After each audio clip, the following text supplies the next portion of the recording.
funk. Thoughts deep, boys steeped in the depths that he sunk. Big stress, depressed in the middle of fall. Sky gray, I late in the thick of it all. I wonder, how long can a human survive just staying alive or carrying the rest of the tribe? Waiting for the day to arrive or struggling dies, and I be doing way, way more than getting by. So why? Cop myself a cup of coffee, sipping water in it softly, cleansing me of stress I hold. Hey, cop myself a cup of coffee, sipping water in it softly, cleansing me of stress I hold.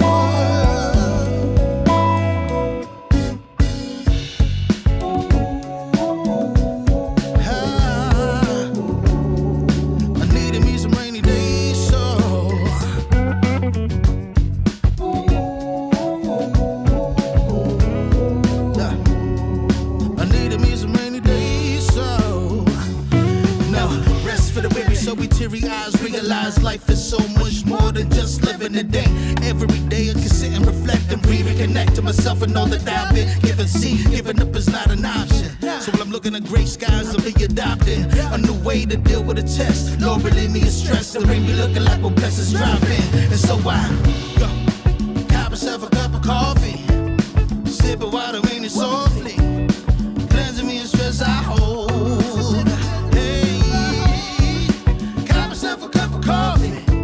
Sipping water in it softly, cleansing me of stress I hold.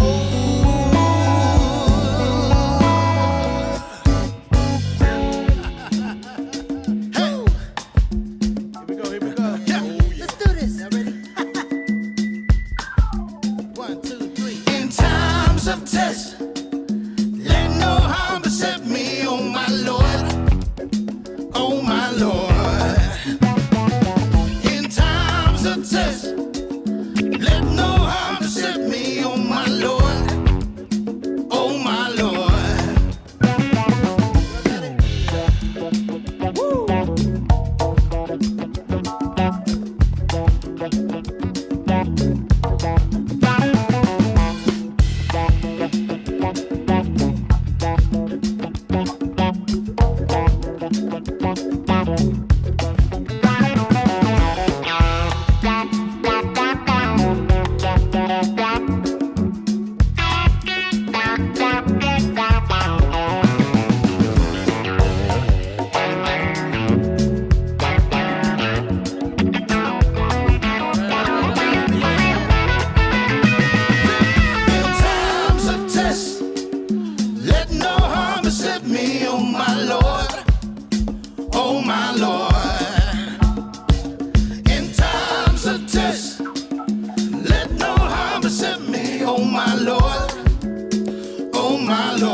Warning, the following image and/or content may be disturbing, offensive to some viewers. Viewer discretion is strongly advised.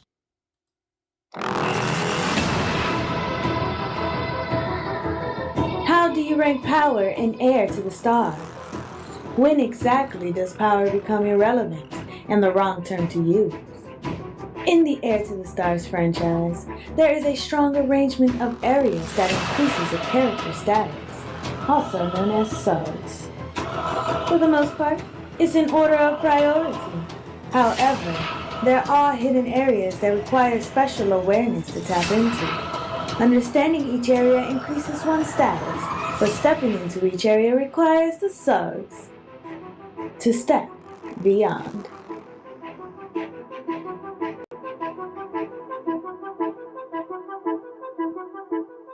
What exactly are the limits of power? The royal flush had been gathered together to play a game, not only to determine exactly those limits, but also to find an heir to the absolute infinity. Journey with the Sus as they go through the infinite omniverse and beyond in order to find the limitations of power. You've got Heir to the Stars, Heir to the Stars 2, Dynamis, Prey, Glory of the Defeated series, Swan Song, Church of the Necessary Evil, All World, and Heir to the Stars Overture are just the tip of the iceberg, the first part of this series. Heir to the Stars Overture is the final book in Phase 1. Solicism, Guidepost to Tomorrow, and the final story are the tales that take place at the same time, but they open up the second phase of Heir to the Stars. The Never-Ending Battle, a song to sympathize with the devil, Dreams Epilogue, After Epilogue, and Pharaohs of the End create the second phase of Heir to the Stars.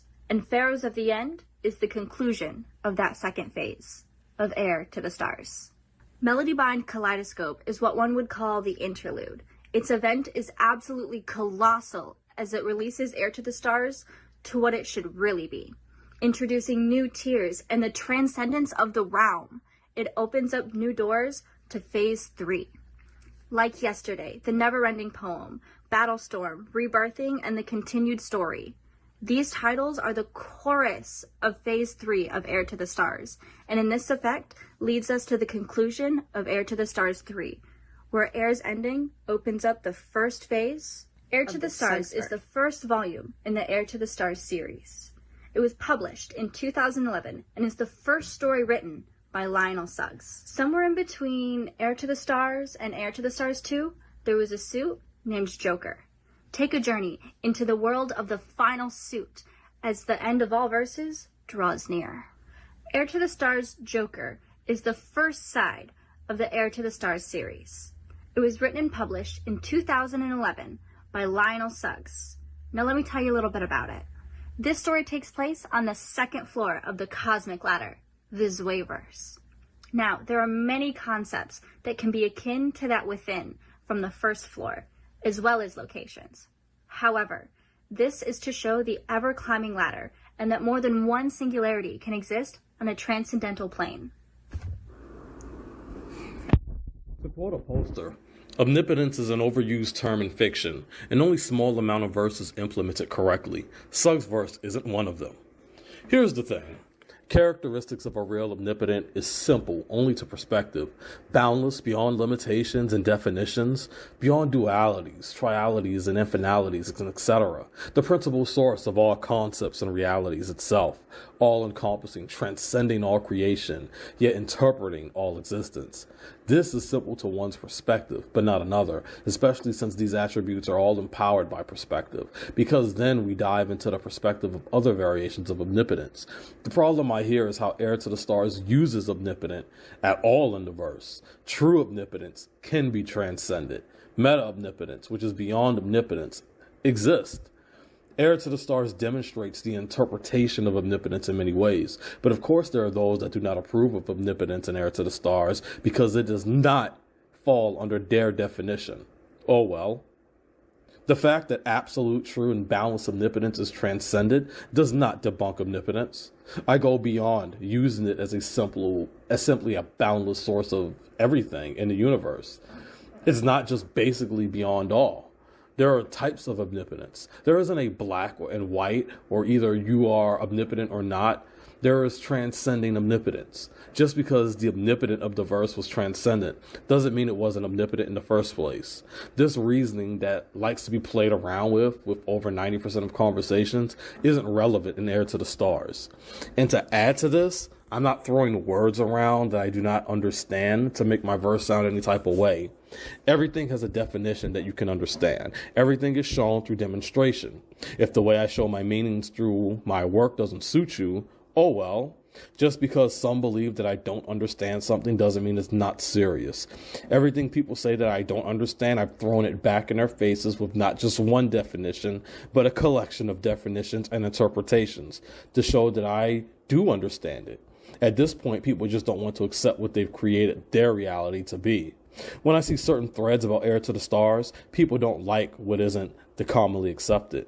It becomes, you're using the word infinity wrong. You're using the word omnipotent wrong. You're using the word square, triangle, and circle wrong. You're using the word logic wrong. You're using the word meaningless wrong.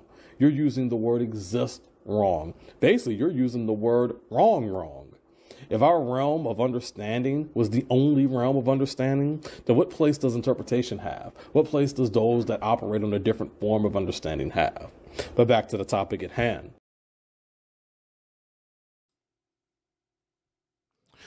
Ladies and gentlemen, welcome to the lounge.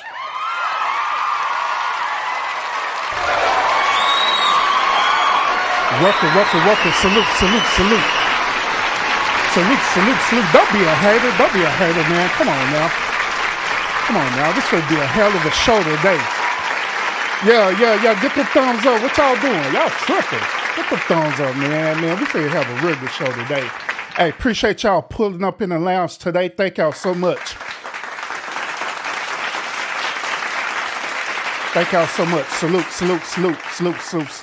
Salute. We're going to jump right into it, y'all, but real quick, let me go and do my quick shout outs. We got Constance in the building. What's up, boss lady? We got my homie Speak in the building as well, too. What's up with it, Speak? What's up with it, bro? Showing up in the building as well, too. Salute. Welcome. And salute to each and every last one of y'all who are watching the live stream right now. You're probably either watching the bushes or you're catching the replay of the stream. Appreciate y'all tuning in. Thank you.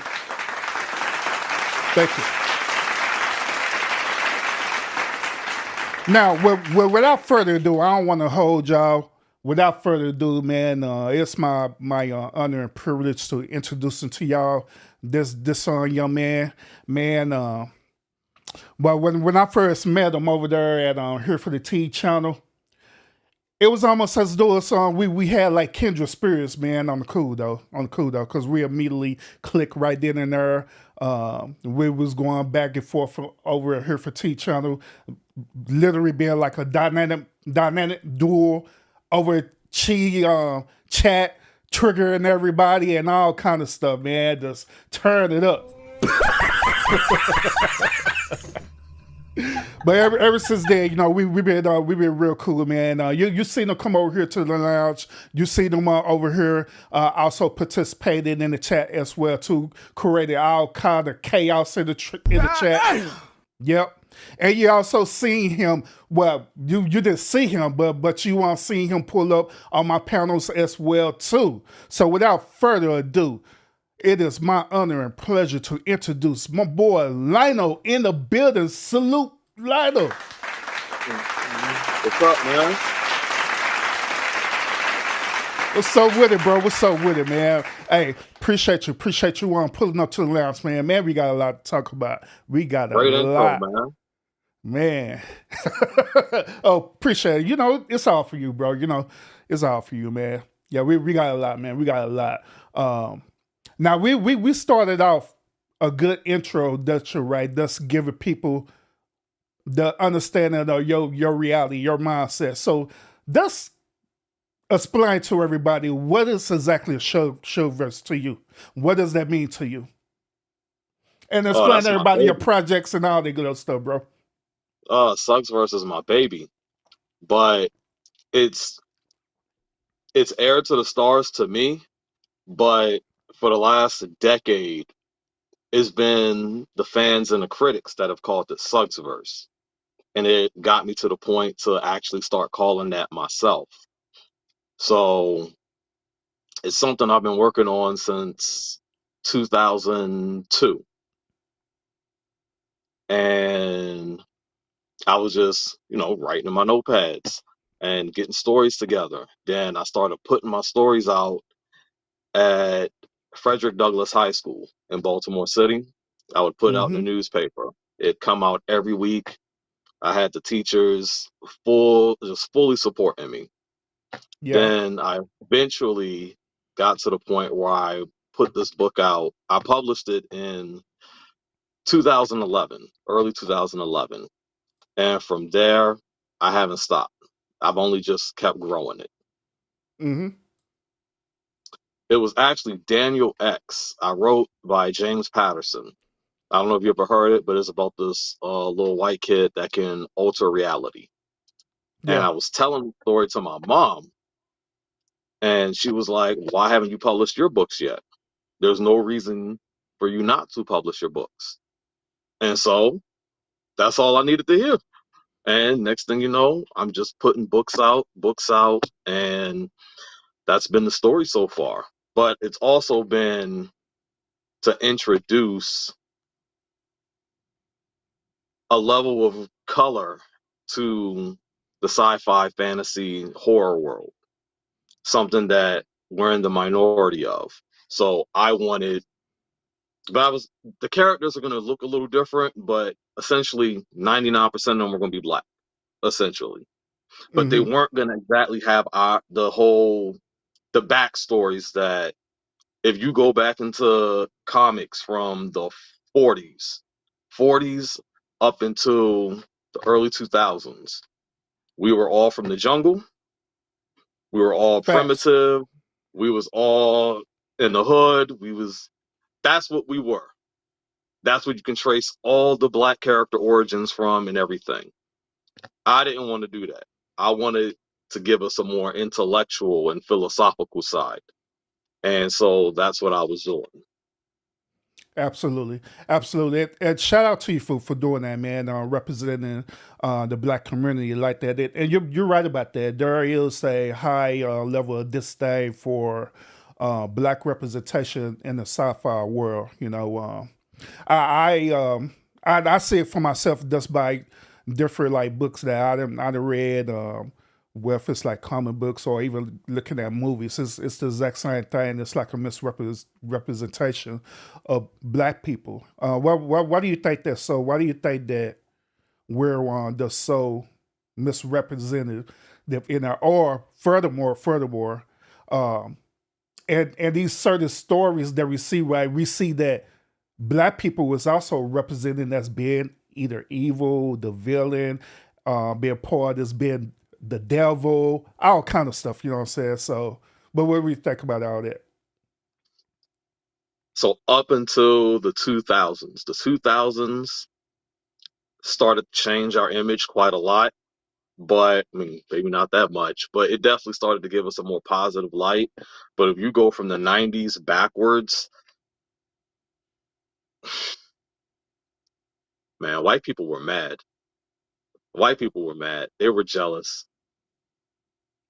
I can't even, there's like so many things we could try. We can't pinpoint exactly what the issue was, mainly Mm-hmm. because like you see it. If we weren't a side character, basically there just to be that token black person, and you can pick a book or a movie, we weren't the main character. And if we were the main character, they were going to make sure we had a bad representation, essentially. Facts. In other words, making us be the not is that the protagonist is the hero, right? Well, what's the other word for protagonist? It's Well, the protagonist is the main antagonist. character. Yeah, Yeah, the antagonist is yeah. the other character, the driving character that confronts the primary character. Mm-hmm. Absolutely, absolutely. And the sad part about that line is that, like I say, we see this even happening in real time right now. And I know we talk about sci-fi, but it made me think Hmm. about other things as well too. Like Yeah, I like watching WWE. You know what I'm saying? For yeah, entertainment purposes. We know WWE is fake and all, so we get it. But it's a man soap yeah. opera. We enjoy looking at it. But even then, there's a misrepresentation of the black wrestlers in WWE where Oh yeah, they doing the same exact thing. They write a script and they make the black characters either less educated. They make them dance around. Then when they finally give them a title shot, right, it be short lived. Yeah. Yep. Mm-hmm. And so Unless you I did just not. yeah, I just find it interesting that is like that um we're living in the 21st century now, and you would think that situation for us like racism and all the things is gone now, but obviously it's not. If we still have to fight just to be in a certain genre, especially in the sci-fi genre. And that's the thing. Like, if it's movies or if it's books, like, so, because me, I'm a published author. But if you Mm-hmm. look up data and they're talking about how many black authors are there, only 5 to 7% are black authors in this country. And that's only currently because as of 2019, we was less than 5%. Wow. But we have more Hispanic authors than black authors. But notice what I'm saying. That's just authors. That's not sci-fi Mm-hmm. authors. That percentage goes even lower once you go into that. And we know that 90 to 95% of the publishers are black. I mean, wow, or white. So because it's like that, think about all our favorite heroes. Like, you think of someone like Storm. She was made by Mm-hmm. white people. Look at Black Panther, made by white people. Yep. You know, like Spawn, made by white people. You know, you can start picking a ton of these black characters that we love, but they were made by white people. Now, there are some. Now, don't get me wrong, because Static Shock, made by a black guy. Mm-hmm. What do you call it? What's his name? I'm trying to think. Black Lightning. Black Li- No, Black Lightning was made by a white person. Um, Yeah, Black Lightning was like a lot. John Stewart, the Green Lantern, white person. mm-hmm. Like, you can start naming a ton of Blue Marvel. That's what I was thinking about. He was made by a black character, black guy. But Mm-hmm. a lot of our black creators, unfortunately, they only go so far. A lot of them Hmm. might be able to create one or two characters, but then they get absorbed into the industry. And what I mean by that is, like, they start writing for the white people. Hmm. They'll write an X-Men comic. They'll write a storyline for Daredevil. They'll write a story for the white man, but they don't get the right for the actual black characters that they created. Hmm. So in other words, they end up on selling their soul for a couple of bucks. Yeah, Milestone Comics back in the early 90s. Their whole thing was they're creating this brand because there was a lack of representation in the black community and or in the superhero community, but that too. So they created a whole line of characters. That's where Static Shock comes from. Icon, he's like the black Superman. That's where these characters were coming from. They only lasted until 97 Mm-hmm. before DC bought them out. DC bought their whole thing out and then chose to do nothing with them. Yeah. Like, Absolutely. and that's been the history of either us in the comic book industry, because we can trace our comic book industry history back to the late 30s. Actually, a lot of people actually don't know that. You can trace it back to that part. They had all Negro comics that came in the 40s, but it didn't go nowhere. I mean, a name like Hmm. that, I didn't expect it to either, though. Just Huh. saying, not in that era. You had Uh, Golden Legacy too. mm-hmm. Real quick. Shout out to each and every last one of y'all who are in the building right now. Appreciate y'all pulling up.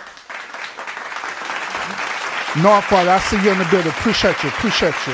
See you in the building. Thank you. And salute to each and every last one of y'all who are here as well too. Think I seen somebody else in the building too. Lyric. Salute, welcome as well too. Today we're talking with Lionel. Lionel is a phenomenal author.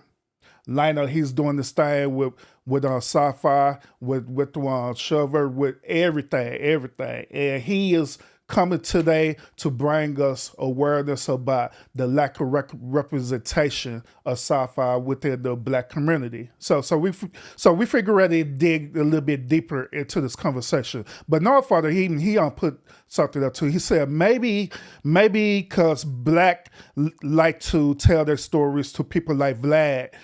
We're great storytellers, and of course, we can be great authors if we want to. We can. We absolutely can. Unfortunately, in this particular, like in speculative fiction, with the sci-fi fantasy, that's not where we're at though. We're not the Mm-hmm. ones creating Lord of the Rings and look at their entire franchise. Look how expansive that is. That's not what we're writing. We're not the ones who are writing the Matrix franchise. We're not the ones that's even doing the Harry Potter franchise. We're not the ones, the Alien franchise. We're not the ones creating that. Star Trek or Star Wars. We're not the ones writing that. We're not the ones that created these ideas. Mm-hmm. So Like, why is that so? Is it because we lack the ambition, we lack the creativities as our white counterparts? see, I don't want to say that because we do have creativity. We see it in our music. We see the creativity there. When the white man is creating a movie like Tenet, like I don't know if y'all saw that one before with Yeah, I Christopher seen ten. Nolan. Ten was Yeah, yeah, ten lit. when they're creating that, we're making Power, Empire, Medea. That's what Mm-hmm. we're doing. When they're just building on their comic book movie franchise, we not. And it's not like we don't have Black directors and whatnot. People praise what's that movie? Spider-Verse, Into the Spider-Verse, which was essentially Mm-hmm. made by white people. The character was created by a white man, Mm-hmm. you know?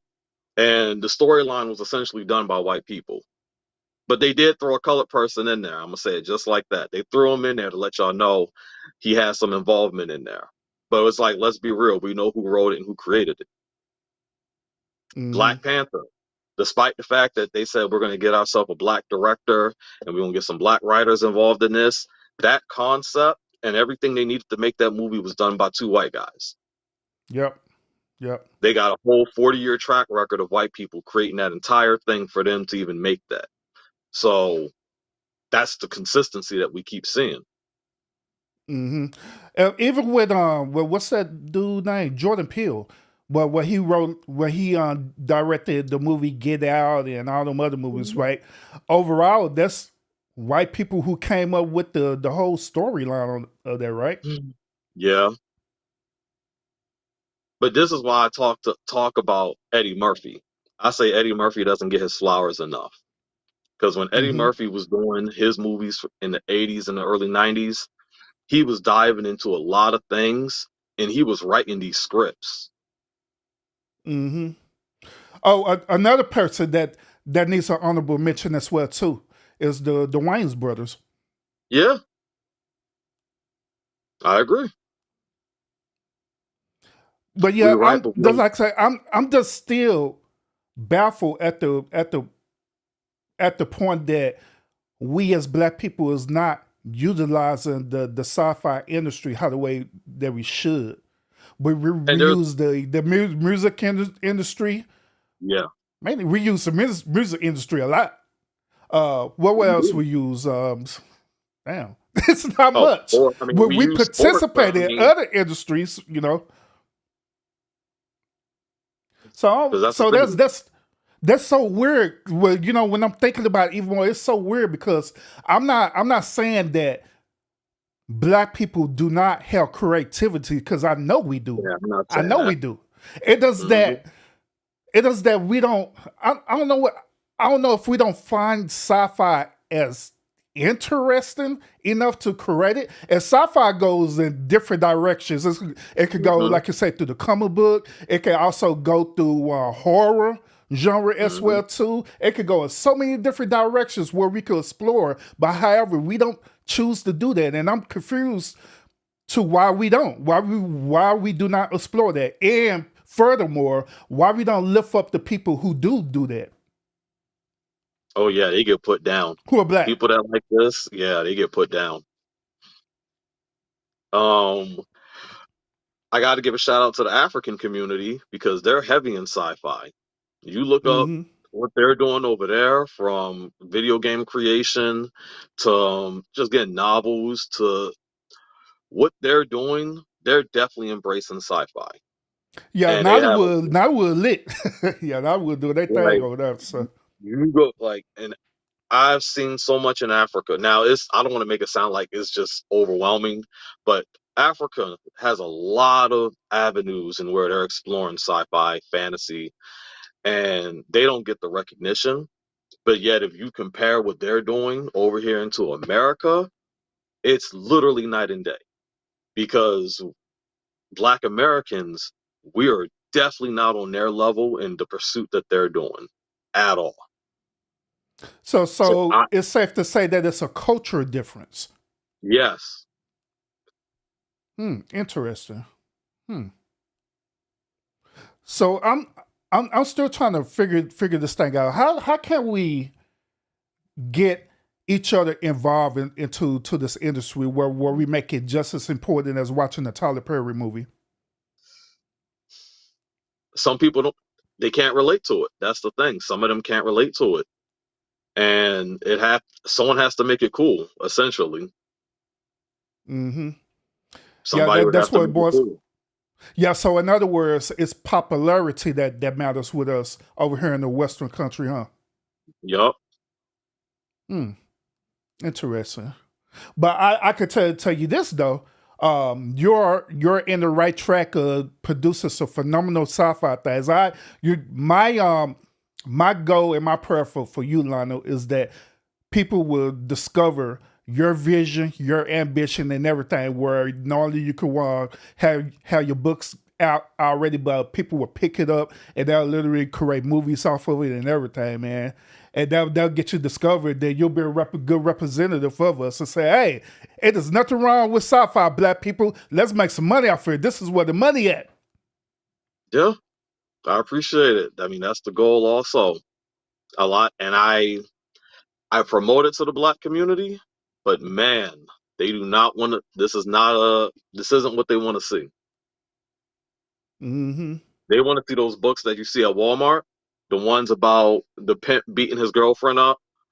The Black Ratchet books. That's what they want. Not the black ratchables, That's god what they damn. want. That's what they want to read. Hmm. So that they want to read all the drama and stuff too, huh? Yeah, they want the Real Housewives of Atlanta. That's what they want to see. They come on the Hmm. internet for the drama. Yeah, yeah, I agree. But see, that's what makes it so weird. Is because even in sci-fi have drama and everything. It's A drama, ton of it. entertainment, and Yeah, everything wrapped up into it. a So ton of it. maybe it needs to be promoted. Like I was thinking about this too. When you mentioned about the 1940s and stuff, that was still roughly around. Was that still roughly around like during either the Jim Crow era or somewhere Yeah. around there? Mhm. So maybe the reason why is because during that era, the white people wouldn't allow um, the black people to be creative like that. And then if they So, were, then they end up stealing their ideals and assimilating them to their own. What do you think? so I can definitely see that happening. I can say that it's on my tongue, but there is a story I know about that, because in that time period, they started to manage what the companies were doing. So basically, if you had the idea of putting a black person in power in the comics, they were taking that. they were canceling that. Nah, you can't do that. If Mm-hmm. they would have, and in that situation, if you would have presented it to one of the publishers, they could literally take that away and be like, you know what, we're gonna give it to this person. Mm-hmm. Like they absolutely could have. But that's also when I start going down the line. Like, if y'all know anything about Stan Lee from Marvel Comics, one of the things that came out is a myriad of stories that he stole, ideas that he stole. People, they could trace it back. He wasn't the creator people thought he was. But Hmm. when it came to a lot of the black stuff, none of that ever got mentioned. And like when you look at like Black Panther or Wakanda, which was introduced in I think Fantastic Four in the 60s, that was like one of his babies. So that was one of the things like, at first it looked like he was making just a token black guy, but I don't think he knew what he was about to do with that. And but then when you look later, we see a ton of artists that are coming into the industry, not just comic books, but novelizations. They're coming in here, and a lot of them are giving their input, but it's hard to put down which ones could have had their ideas stolen. But now I'm going to take that concept and I'm going to bring it to the present, where the majority of the writers you're seeing, they're doing fan fiction. And Mm-hmm. fan fiction is essentially taking other people's ideas and just inserting a little bit of your own in there to make a story. Hell, that sounds like YouTube. God damn. Hell, And we because have there's a lot of plagiarism on YouTube. Should we and we all be have a surfing stealing each other ideas? and they don't like and they're not making money off of it, but you see a ton of black authors, but they're in the fan fiction world. So it create, because I can understand, hey, these guys, they had our ideas stolen, but when you're looking at it in real time right now, the reality is they're the main ones trying to take other people's ideas to make a story. They're not Mm-hmm. literally conceptualizing on their own. Mm-hmm. Hmm. Um, do you agree with this? And I was hearing that people was comparing Professor X and Magneto to Martin Luther King and Malcolm X. Do Yes, you agree with that concept? a- absolutely, Why? absolutely. There, I'm gonna rephrase this a different way. If you took the X-Men and colored them black, you would have believed they were black the whole time. If you told anyone an X-Men story and never told them the color of who they were, you would have thought they were niggas because of everything they go through. That's Hmm. literally all. I literally call them niggas because of their entire existence, no matter what. And it started more so in the 70s, because that's not what they originally were in the 60s, but by the 70s, they fully transformed into basically fighting for black rights, fighting for Mm-hmm. equality or some type of justice. What's his name? Magneto definitely played more of a role of Malcolm X, and Xavier definitely played a role of Martin Luther King. They got the same principles, except just replace the word, the black people with mutants. Hmm. Yeah. Well, what if I told you that Stan Lee and his writers would disagree with that? They'll actually say that the whole concept with Professor X and Magneto um, represent the Jewish people when they was going through the Holocaust. And I can see that too, because that is Magneto's backstory. Mm-hmm. Magneto's backstory, because he was a Holocaust survivor. Unfortunately for Magneto, he went from Holocaust survivor to a Negro in America. Pretty much. Like that, I feel for that dude. But Mm-hmm. Xavier, he never really changed. And the only thing, I mean, if you read the comics, then they tell you all this extra dirt he was doing. But the face to the public, he was basically just, he want mutants to be able to live among humans, roommates like were equal without having to use a different bathroom, without having to get eggs thrown in their face, without getting ridiculed. I mean, it sounds very familiar. Yeah, yeah. So do the Holocaust too. Yeah, I know. I'm with you. I'm with you. But just like I say, I don't disagree with the whole concept that Professor X and Magneto represent Martin Luther King and Malcolm X. I agree with you on that too. But also at the same time, our white counterparts, they'll immediately try to disdain that argument by saying no, no, no, no, no, no, no, Yup. like they do, and say that dealt with the whole concept of Holocaust. A matter of fact, by you talking like that, that's anti-Semitism.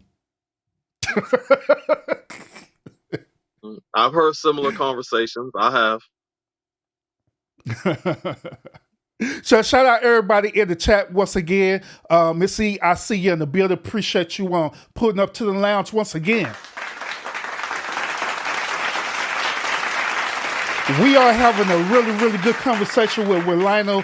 We're talking about sci-fi. Hey, this is a conversation in the making because Lionel, this boy been begging me to do a sci-fi show. He like, Irby, when we gonna do the sci-fi show? How long you been telling me to do this? Almost a month or so? Probably longer than that. Hey, we over here on another content creator channel, and me and him, we are moderators over there, right? The content creator talk about something totally different, and here comes Lionel. Urban, bro, when we gonna have that sci-fi panel, bro? I like, bro, we still up here working right now. God damn. But I promised him that we was gonna do this show for real, and we're doing it now for real. And here's another thing too that here's another reason why I really wanted to do this live. The reason why is because a lot of us Black people, we don't find sci-fi as interesting. Some of us do.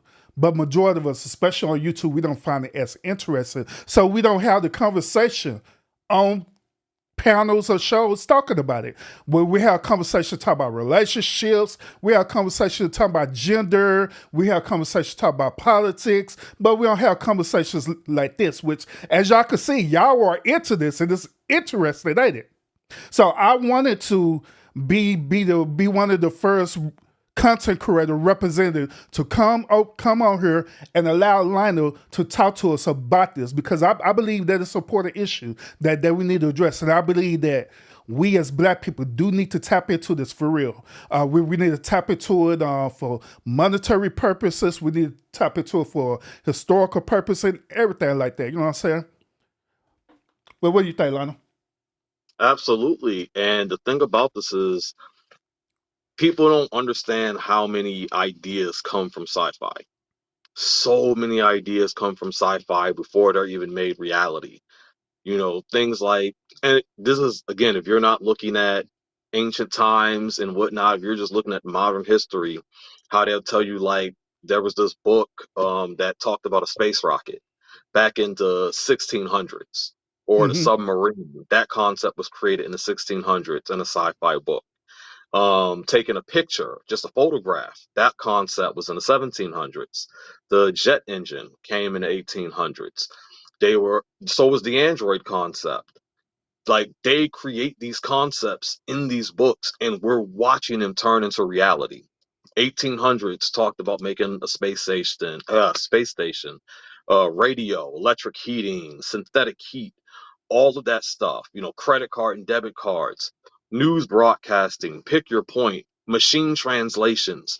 This Mm-hmm. comes from sci-fi books that they ended up turning into reality.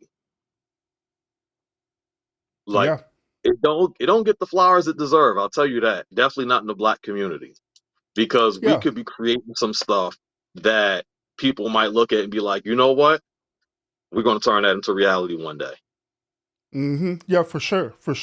And that's the thing about it is that I know that we are very creative and articulate to do it. It is at the end of the day, to me, it does seem like it does. not interesting to a lot of people, and that's where they missing the boat on this. You know what I'm saying?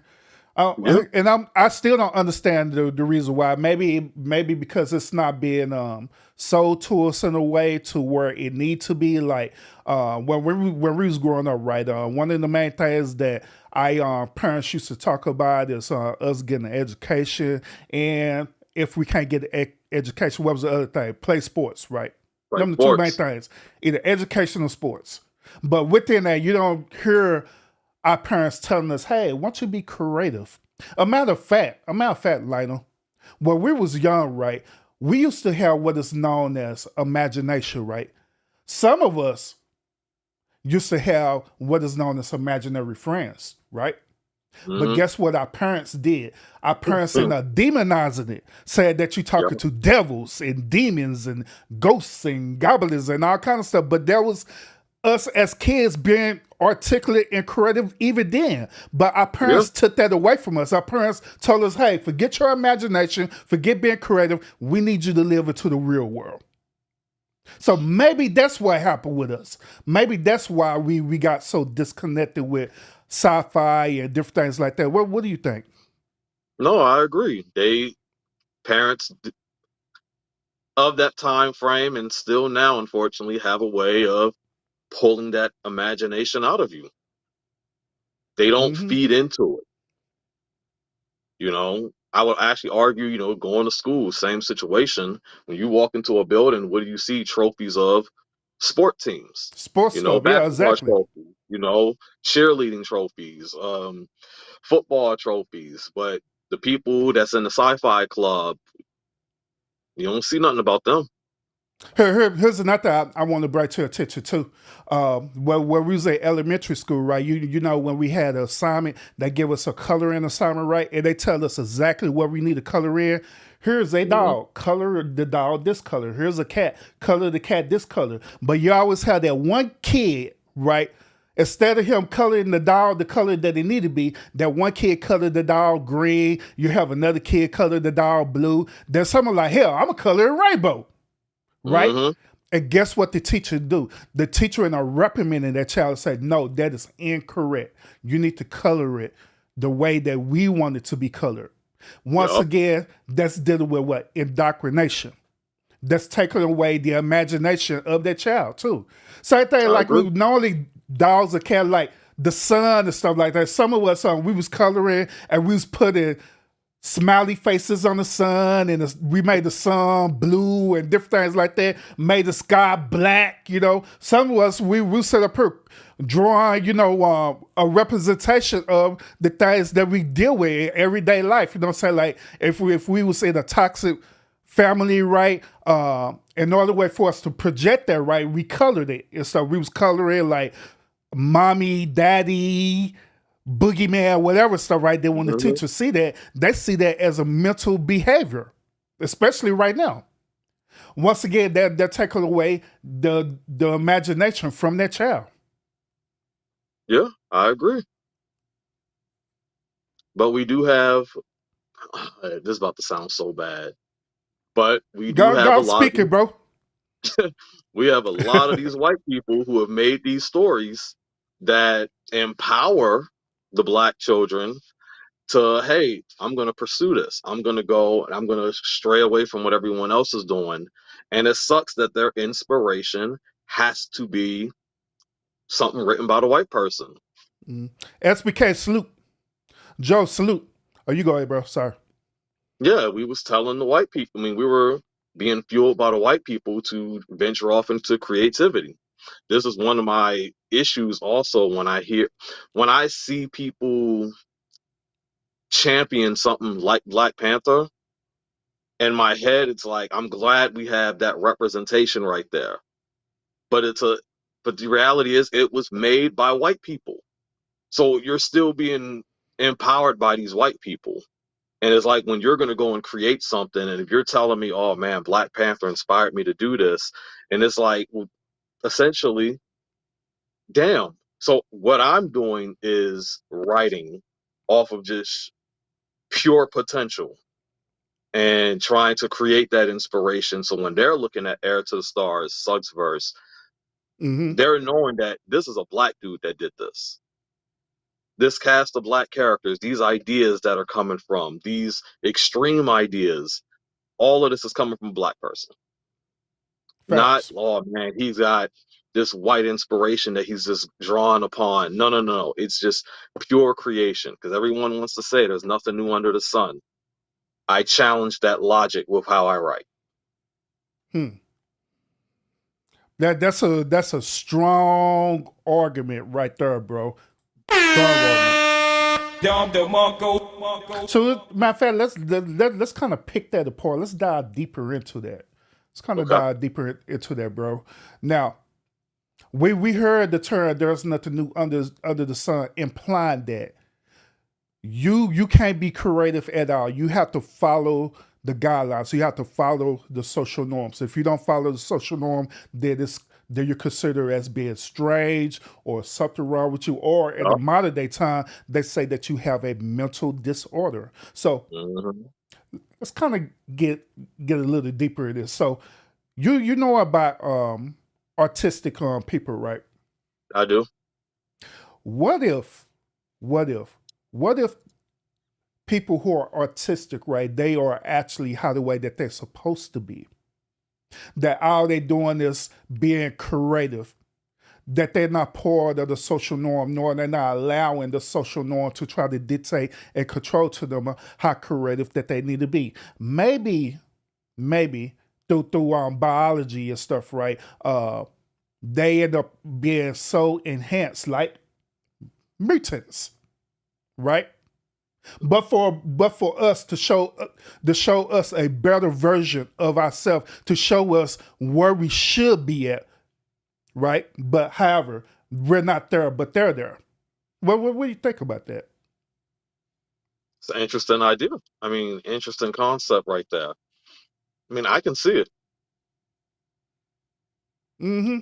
do we really give them that opportunity though to really showcase that? Like It's generally limit. speaking, yeah, It's we. limited. Mm-hmm. Is limited because through my line of work, and I had the opportunity to work with a lot of autistic people with there was children and adults as well too. And I'm telling you, and when I tell you that they are very creative and very smart, they are very smart. But the only thing about here, and this will make it interesting too, and I want y'all to think about this. The only thing that they're lacking is social interaction. Just think about that. That's one thing they lack is social interaction, meaning that it's hard for them to process being a extrovert, for example. You know, so it's hard for them to process that. They rather be more introvert unless you allow them to be introduced into the circle, right? But just think about that. They are designed to be an introvert, but they also are designed to be extremely articulate, and they also are designed to be highly intelligent as well too. Mm-hmm. That reminds me of where you look at some of the different sci-fis that you create, right? Where you create a character to have enhanced abilities, right? That's what it reminds me of, literally, in real time. God dang, I got this boy thinking. No, I mean, I'm with you. I'm with you, man. But once We just again, don't yeah, get. still we demonize that though. Yeah, that's what I was about to say. Mm-hmm. Yeah, we But demonize that, and also, go ahead. You know, but it's I not, I keep mean, going, bro. but it doesn't just stick. It's not just them also because it's exactly what you're saying. But when you look at the black community in general, it's the same thing. Just we demonize the regular people for being interested in this stuff, despite the fact that clearly there are people that are interested in it, and there are people on the low that'll like it, but in public they'll sit here and they'll make jokes about you. Facts. Like at home, you'll sit there and you'll be enjoying something like Star Trek, but then you go out in public and be like, "Nah, that shit for clowns."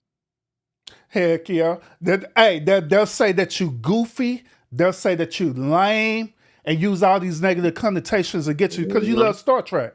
A matter of Yep. fact, a matter of fact, Lionel. A matter of fact, let you talk about anime. Yeah, I was about to say that. Let you talk about anime. They'll definitely call you a lame for wanting to watch anime like Dragon Ball Z, Bleach, shoot Naruto, Shippuden. What else we got? One Piece.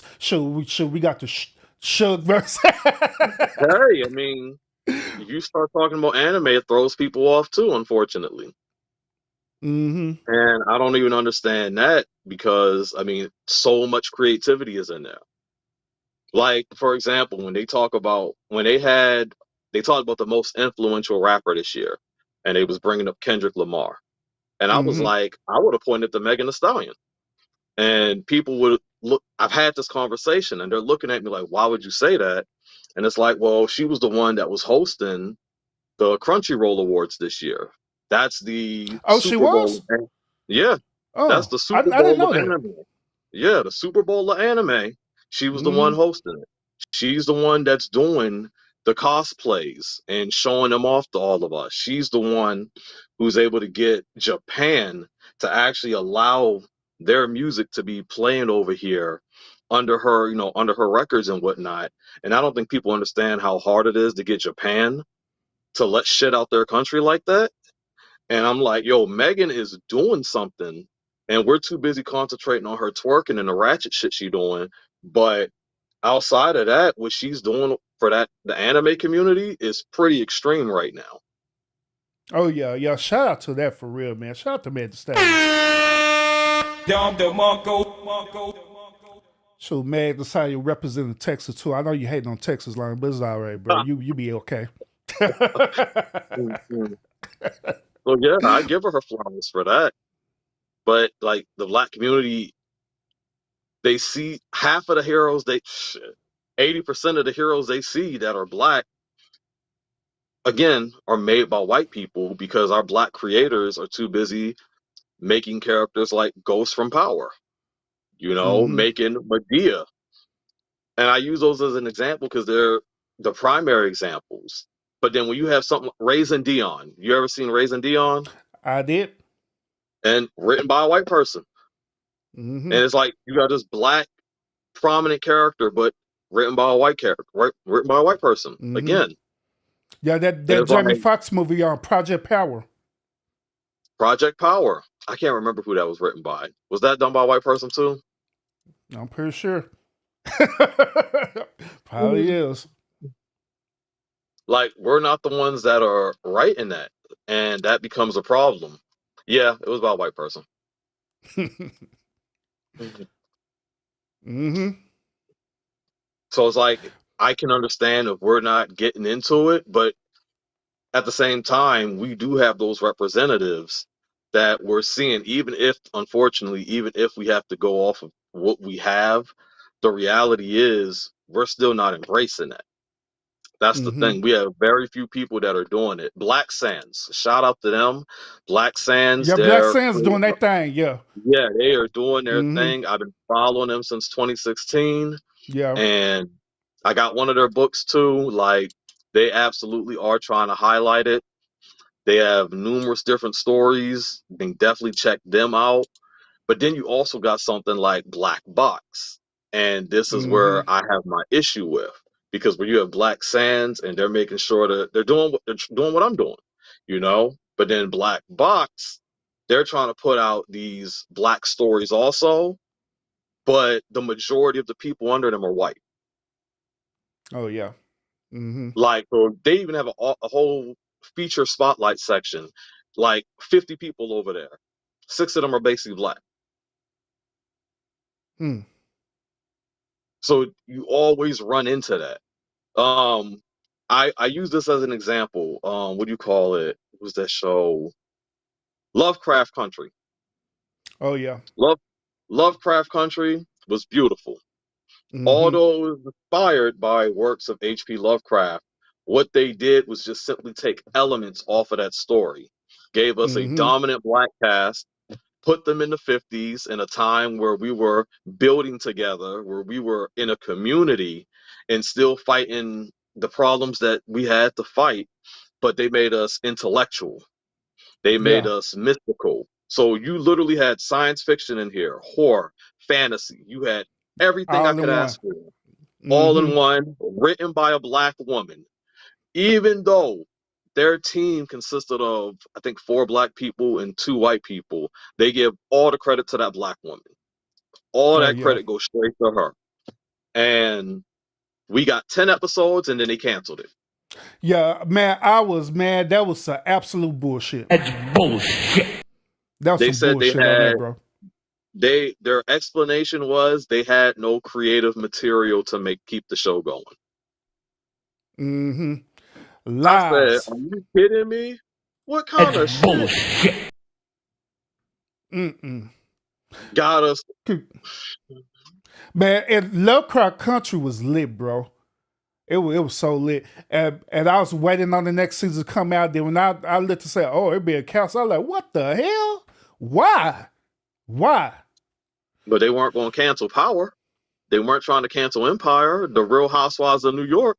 They weren't trying to Mm-mm. cancel that crap. But Mm-mm. they going to cancel this. But then a lot of the black community also weren't really invested in it. You really had to be someone who was into that to actually give it a try like that. Because I Mm-hmm. talked to black people I've talked to, and even in forums you see, they'll tell you, I heard about it. I saw a commercial. And then that's And as they far as they went with it. and they never watched Lovecraft Country. What the hell's wrong with Yeah, them? there's a lot Lovecraft. of black Hey, people that never touched that. those of y'all in the chat right now, if you have not watched Lovecraft Country, I don't know what is wrong with y'all for real. A matter of fact, I'm gonna do y'all one better. If you haven't even read the book Lovecraft Country, what is wrong with you? That mug is lit as hell, for real. I ain't lying.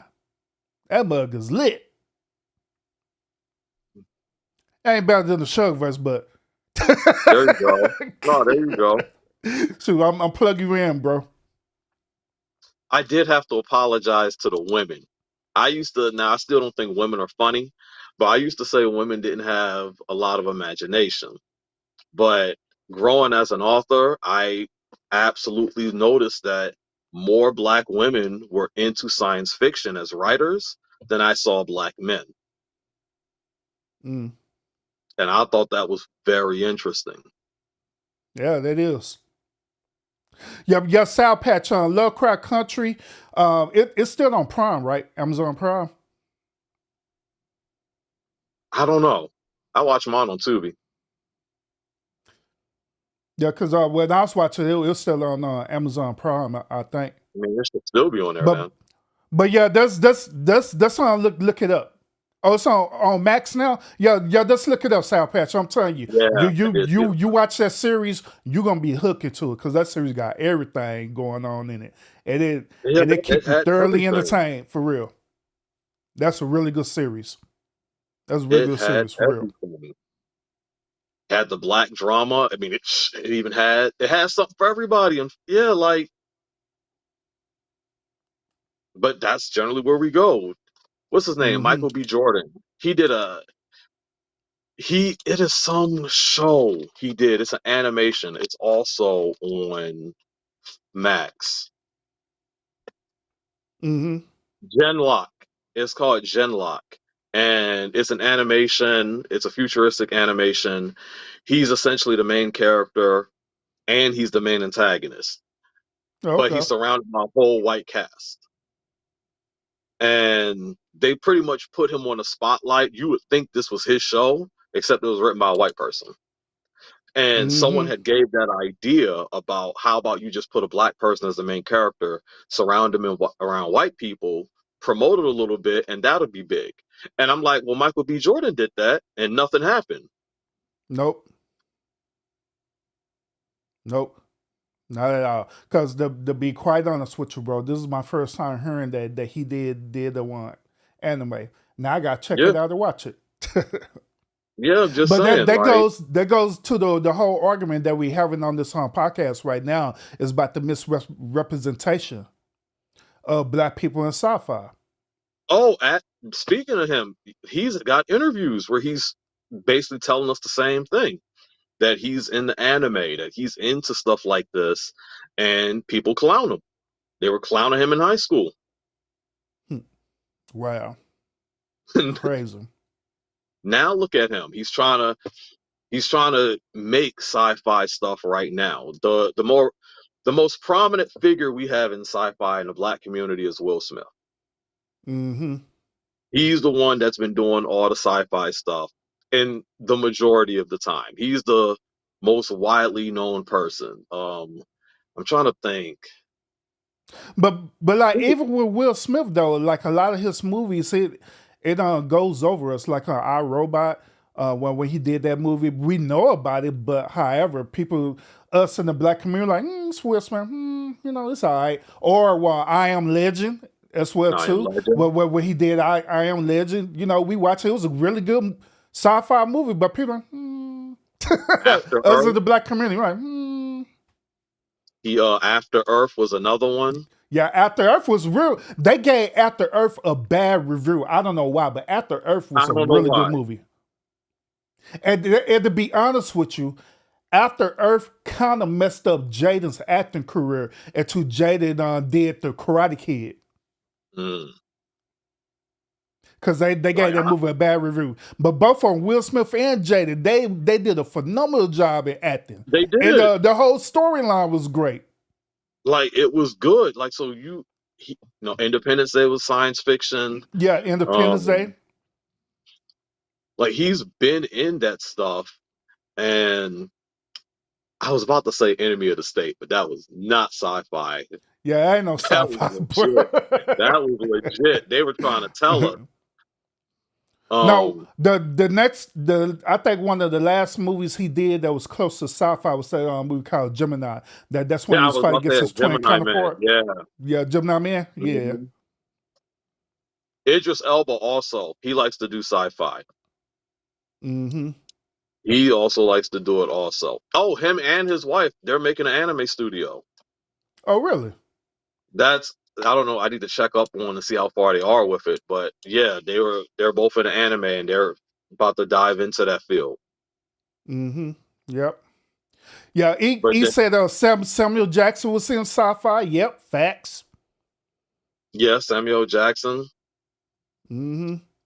Yeah, Mr. Glass, the whole Unbreakable series. Yeah. Bro, I don't know why they killed that series the way they did. I don't know why they ended it like that. That was so crazy. And me and my sister just binge watched that whole thing last month. It left me annoyed. Mm-hmm. That was crazy. Cause man, that ended according to what's his name? I forgot the dude.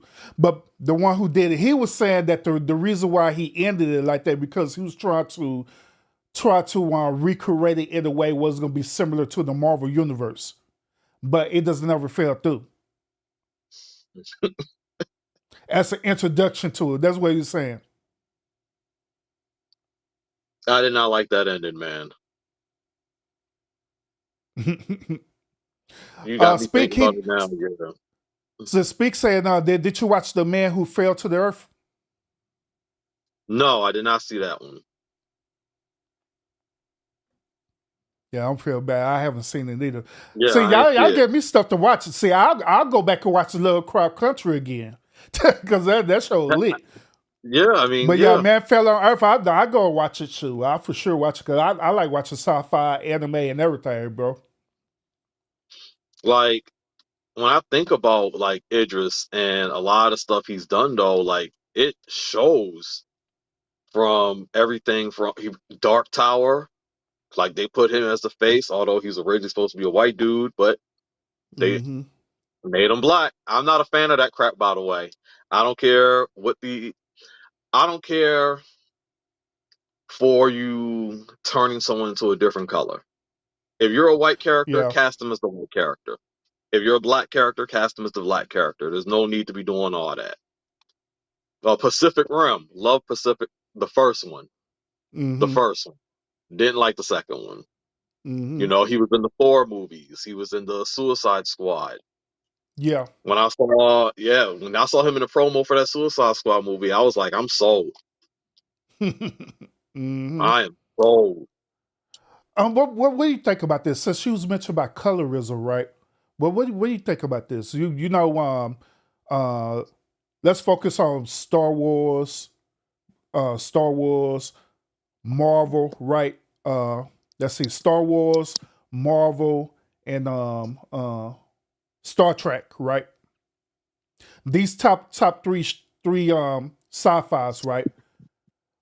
Why is it that they have majority of the black people as aliens, Dang. cast as aliens, where they literally altered their skin color and everything so they could be aliens? I don't even have an answer for you, man. Hey, have you noticed that though? Yeah. Yeah. And then when you do have people like, say for example, Star Trek, right? When you do Diversity. have black people on Star Trek, right? They're not cast, right, but they cast as stand-in actors or walk-in actors. Like you just want to see them walking to the panel, walking away from the panel, walking to sit down, standing up and leaving. And that's it. They just that. But the main cast characters, right? They have them as aliens.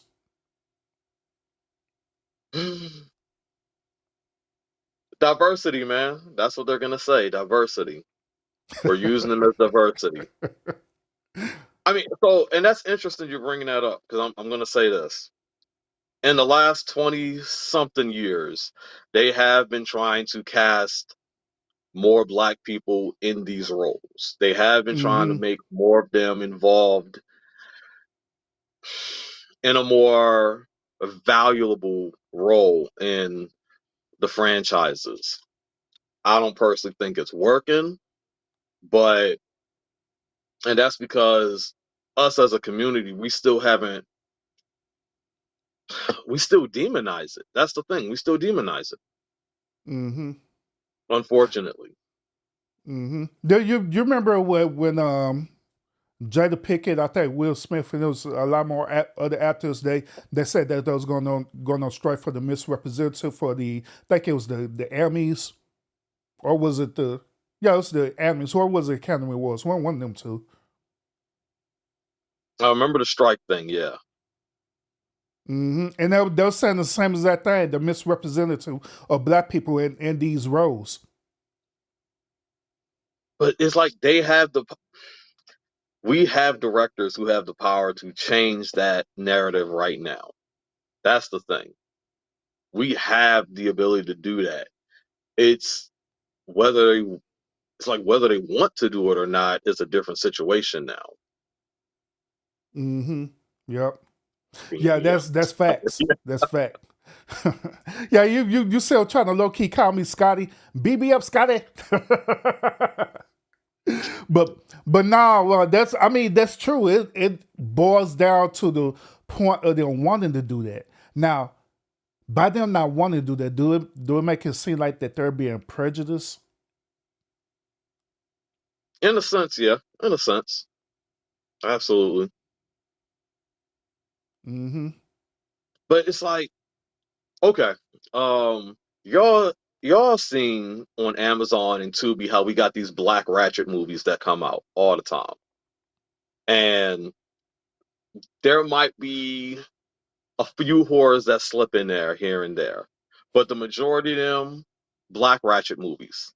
That's what they are. We have black creators making these movies, and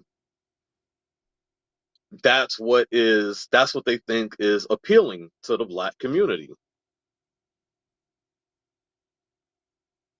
Mm-hmm. Yeah, They're I not agree. they're not they're not making sci-fi stuff with the stuff they have. I agree. I agree. Like, I mean, once again, we see in real time what's going on with the black people who actually do have the freedom to do this. YouTube giving you the freedom to make whatever you want, And I've scoured Mm-hmm. across YouTube, and don't get me wrong, I can clearly miss things, but I don't see a lot of content creators with that creative think box making that stuff. Yeah. Like, so even with when we don't have the limitations of pre 2000s, we're still not there. We have all the access to information. We have pick and influence. We have so much to be inspired from, but we're still not the ones that are the creators in this attribute. Mm-hmm. Yeah. We have no I problem agree. making a hood movie. We have no problem making a slave movie, a struggle movie, you know. But when it comes to this stuff, when it comes to making an ultra compact nuclear fusion reactor and making a series based off of that, that's not where our heads are at. Mm-hmm. So it's safe to say that our heads, our mind just want to be entertained instead of be educated. Yeah, unfortunately. And that's, to me, bro, that is a sad misrepresentation of our intelligence for real. If that's where we at as black people. Yeah, Crazy. I agree. Wow. Hmm. Like people Interesting. were people were hyping up X-Men 97, the animation that just came out. Big Mm-hmm. deal. And I know Speak, he was like, he's seen some of the reviews, but he don't want to listen to reviews. And I'm like, the reviews are almost universal. Everyone is agreeing that this show is banging, mainly because everyone and their ancestor expected this show to be trash. Yeah. We had zero expectations for this show other than it's going to be trash. So for them to blow us out of the water the way they did, it was like, oh shit. And it was written by a black man. Oh yeah. Yeah. And then they fired him. Yeah. Yeah, that X-Men, like, hey, that X-Men 97 was lit as hell. Man, I was so hooked on that. I was so hooked. Yeah. Wow. And here, once again, you're seeing the power of a black writer. Like, I want him to go out now and just create. We've seen your writing capabilities. Just go out and create. Mm-hmm. Is that, although he might have a bad stigma on him because of Disney, but be like, oh well. Yeah.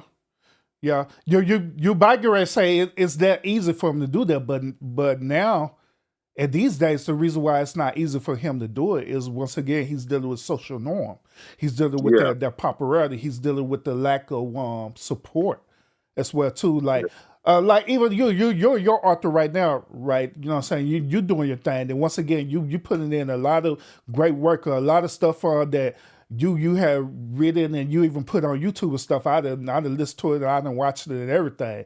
Phenomenal, great mindset, but when other people hear that, right, they be like, "What the fuck is this nigga talking about?" And Yup. that's the first thing that come into their mind. Like, what the hell? Like, even when I did the intro with just that, some people was intrigued by, right. There, others were like, "Man, what the hell? What am I looking at?"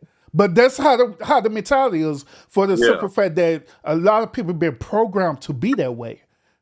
I call it, once again, the crab in the barrel mentality. You know what I'm saying? Yeah. And we gotta get away from that. Like, because I think this is an area that black people could strive in. We could really Mm-hmm. see something magical happen with this situation.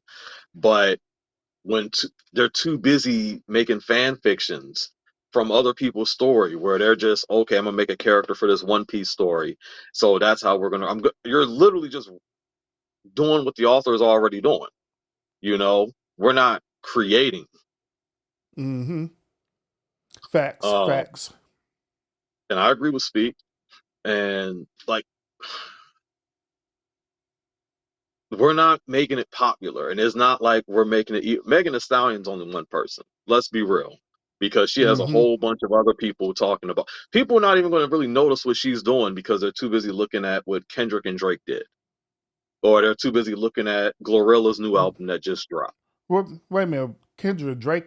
They still talking about that? That crap was whack as hell. They That crap still was some talking. I see it bullshit. on my news. I see it on my news feed all the time, man.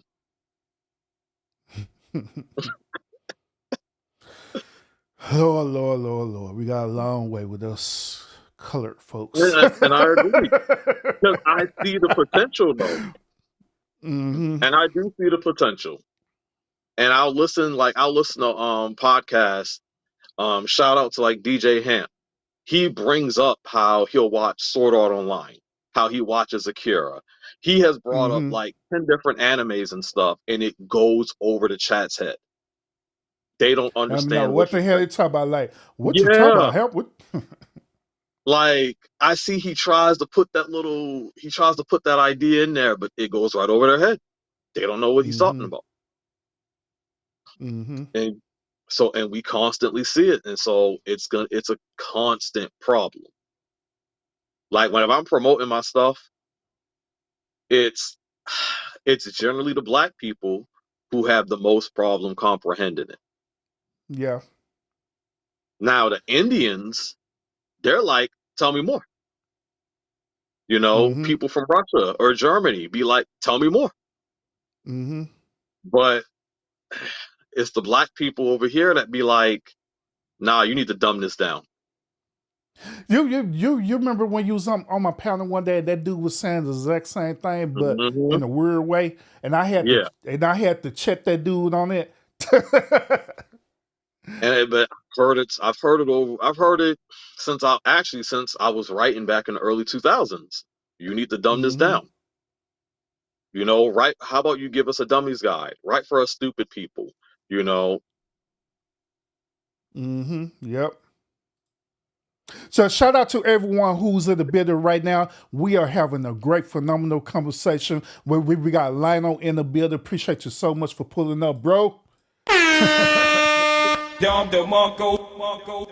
So it was recommended by one of my moderators that they're like, hey, bro, why don't you just go and drop the link real quick because we want to come up and have a couple of things to add into this conversation. What do you think about that, Lionel? You Go cool with for that? it. Yeah, go So, for it. so we're going to go ahead and drop the link. We want y'all to participate in this conversation. Tell us how y'all feel about this whole conversation. How you feel about anime? How you feel about sci-fi in itself? Do you enjoy watching sci-fi, or do you don't enjoy watching sci-fi? Let us know. Now, the link that I'm dropping right now, you got the cam up. All right, I ain't none of that. You got the cam up. All right. If you ain't coming up, I'm not inviting you up at all. So I'm just gonna be real with you. All right. So even though I could use StreamYard if you know what, matter of fact, that's I take it back. I'm gonna use StreamYard. Let me switch it. I'll use StreamYard with them. All right. So I'm gonna use StreamYard with y'all because I don't want y'all to be trying to come up here and then I'm forcing y'all to cam up. The next thing you know, y'all be up in your feelings and be trying to palm bomb people and stuff. Talk about forget urban, I'm a palm bubble. Yeah, so we gonna cut all that bull crap out right then and there. Hey, speak to me. I literally don't have a camera. Yes, you do. You got a phone. Stop lying. You got a freaking phone. He talking about that's why I only use OBS, Urban. All right, so I'm gonna I'm gonna drop the StreamYard link for y'all. Y'all can want to come up, and I'll see if I want y'all to be on. Well, we'll see. I'll see if I want y'all to be on screen or not. So we'll just do it that way. Lionel, you should be able to hear them too on StreamYard. I think. Well, Okay. we'll see. We gonna make it. We gonna make it work, bro. We gonna make it work. Let me do this. Duh, duh, duh.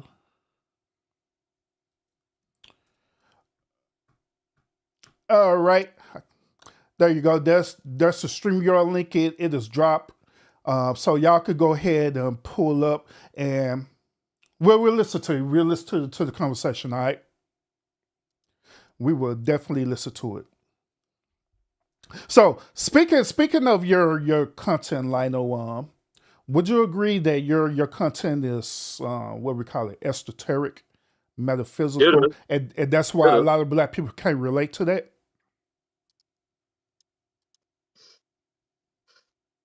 Now, keep in mind while you're thinking about that. The reason why a lot of black people can't relate to that is because they're religious.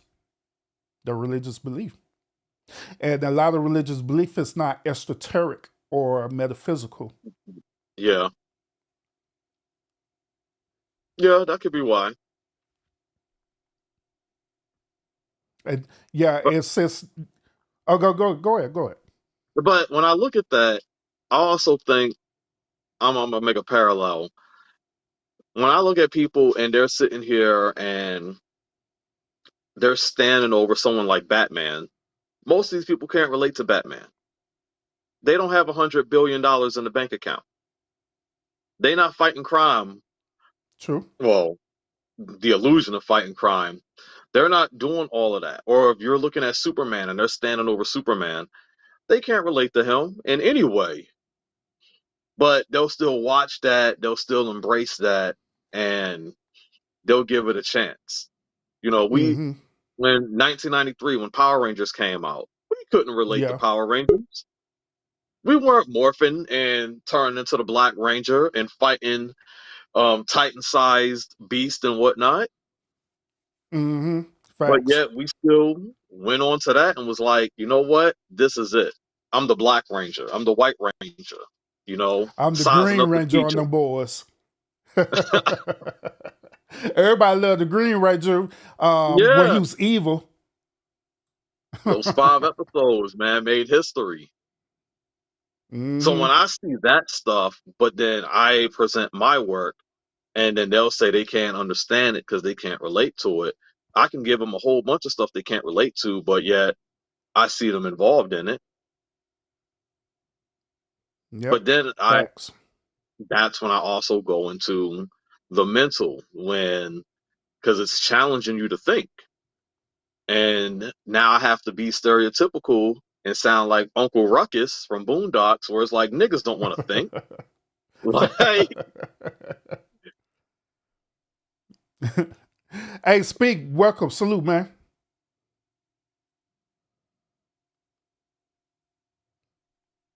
I guess he's coming. I was about to say I didn't hear nothing. Yeah, he's unmuted. I don't know what he's doing.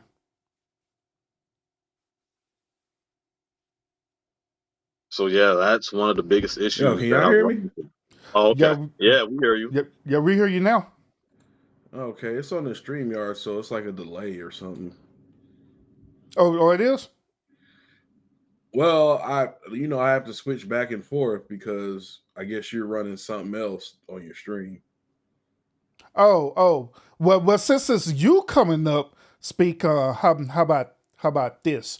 I'm gonna drop the other link for. I'm gonna drop my ecam link for you. All right. All right, cool. Because I don't think nobody else gonna show up. They too scared to get into this. All right. So those of y'all who don't want to cam up, you can use the stream URL link. Those of you who want to cam up, you can want to use this link right here. All right.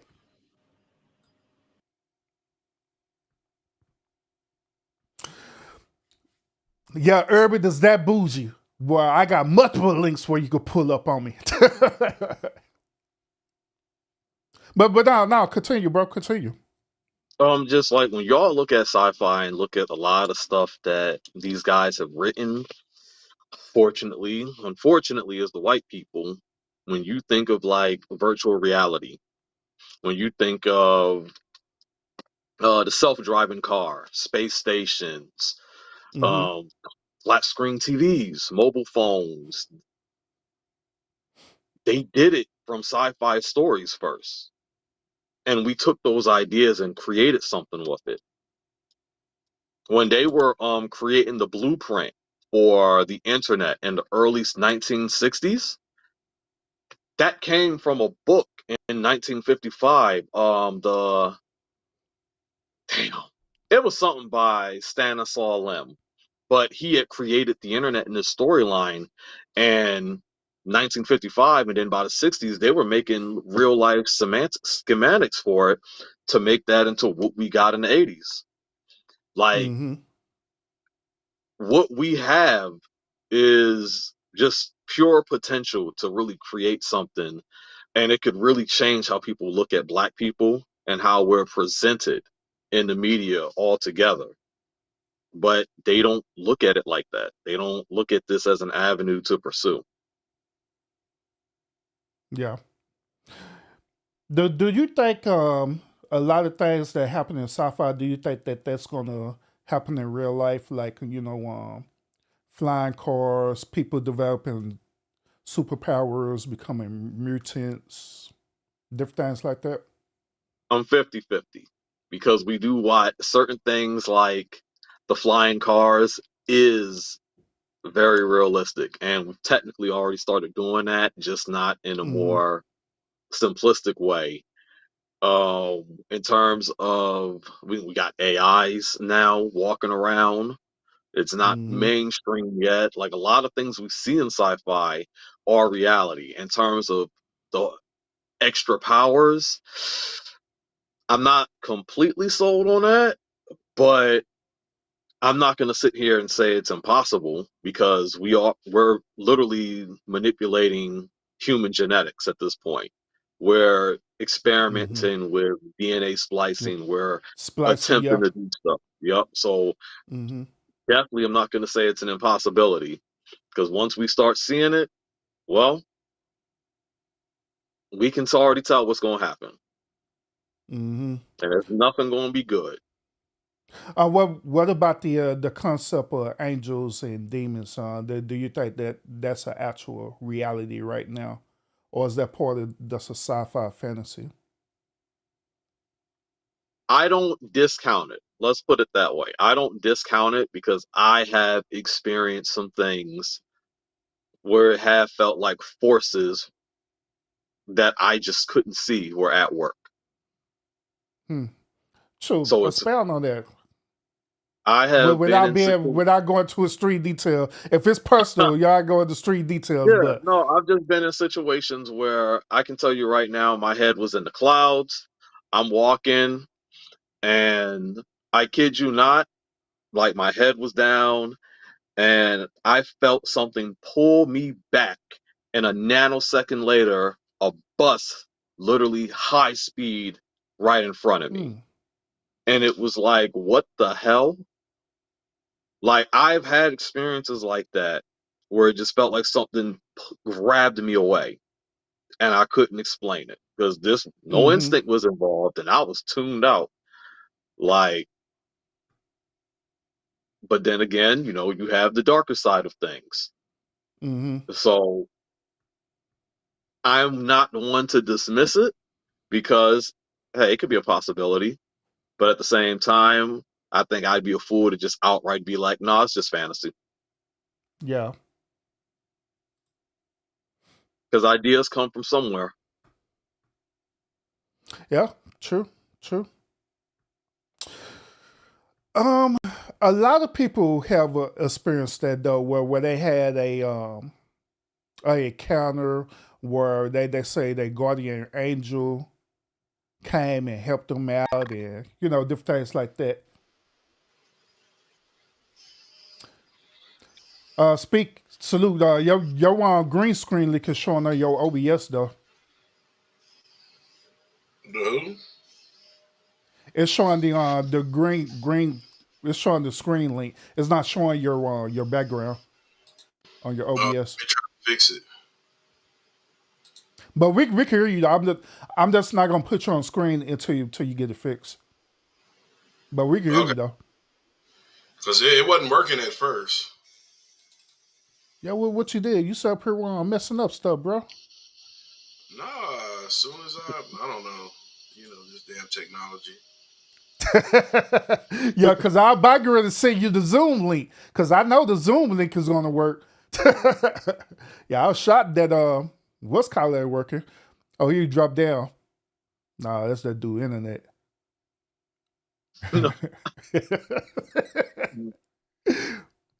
but yeah, a lot of people been reported that they had these type of experiences where they had like their guardian angel and stuff right appear and help them out and things like that. Some people they said that they see demons walking among them. Some people said that they some people say that they will sleep and experience sleep paralysis, right? Yeah, I've heard these You stories know, too. Yep. there's different things like that. So I was kind of curious to kind of pick your brain on that and see if you're thinking that that's an actual reality or is that something that once again we're being imaginative and just making it up. And that's interesting because to play devil's advocate, if we are imagining that, if we're imagining stuff like that so deeply, I feel like we should be translating that into stories that, Mm-hmm. like, everything we're talking about, it should be so easy to translate into stories, essentially. But we're also not the ones translating those into stories. Mm-hmm. Like, it sounds like we can make a whole bunch of drama coming out of that. I, I'm not really a fan of the guardian angel concept, but that could be a story that Black people could be reading, and you could be going through life. You could have your struggle story, but yet have a guardian angel doing all type of mystical things for you. There's a whole story Mm-hmm. idea right there. Yeah. I mean, yeah, I agree. I mean, And in a technical sense, they other racists is doing that, like white people. They're doing it right now. yeah, They they're got the doing what it. was that the Left Behind series. Yeah. Hey, speak. I'm getting ready to drop the Zoom link for you. All right? Yeah, since kind of you're struggling. So I'm dropping the Zoom link. There you go. Link number 3. Now I know the Zoom link is gonna work, but yeah, Like they're you look doing it at right now. anime. Like the Left Behind series. What was that movie that Nicolas Cage was in? It was another movie. Was it the No End or something like that? Oh Where the no. sun, Yeah. yeah, where the sun ended up exploded. Well, wherever it was happening in that movie. Basically, all right. So basically, the sun was about to sneeze. That's the most easiest way to put it. It was about to have a big sneeze, Mm-hmm. and I mean that movie was very interesting in itself too. I felt for the girl because I was wondering what those the numbers at the end was until it was like everything else. Oh Yeah. shit! Never mind. Never mind. But yeah, they had the angels in there, and that was an interesting movie. That was actually a Mm-hmm. good plot. Yeah. Yeah. But they Mm-hmm. definitely, I mean, anime does it a lot, showcasing that faith with the angels and demons. Um, Again, it's like Mm-hmm. we hear this from Black people, but yet it doesn't translate into these works. It doesn't translate into these spaces where Yeah. they could be creating these stories. Mm-hmm. Yeah. I agree. Hey, speak. Can you hear me and Lionel? I think we're good now. Yeah. I told you that Zoom link gonna work. Yeah, that other link, every time I get the virtual camera going, it would kick me out. Yeah, it's showing your background and everything. So yeah, we good. So let me I not get you on the screen too. Yeah, I got to assign you to guest 2. All right. Yeah, I got to give me All right. a good cam so I can cam up. Oh yeah. Oh, you trying to be bougie like Lionel, huh? No, I'm trying to be bougie like you, man. You got what? You got a Sony A7 No, I got a Canon M50. Canon? Okay. Yeah, Canon M50. Yeah, that's what I'm working with. Hold on. Let me. Now figure out get you on screen right now. Let me see. I think I already created another drop for this. Let me see. Oh no, I didn't. I did something to it. So hold up. I'll figure get you on screen right now. mm, mm, mm, mm. Where you at? Speak. There you go.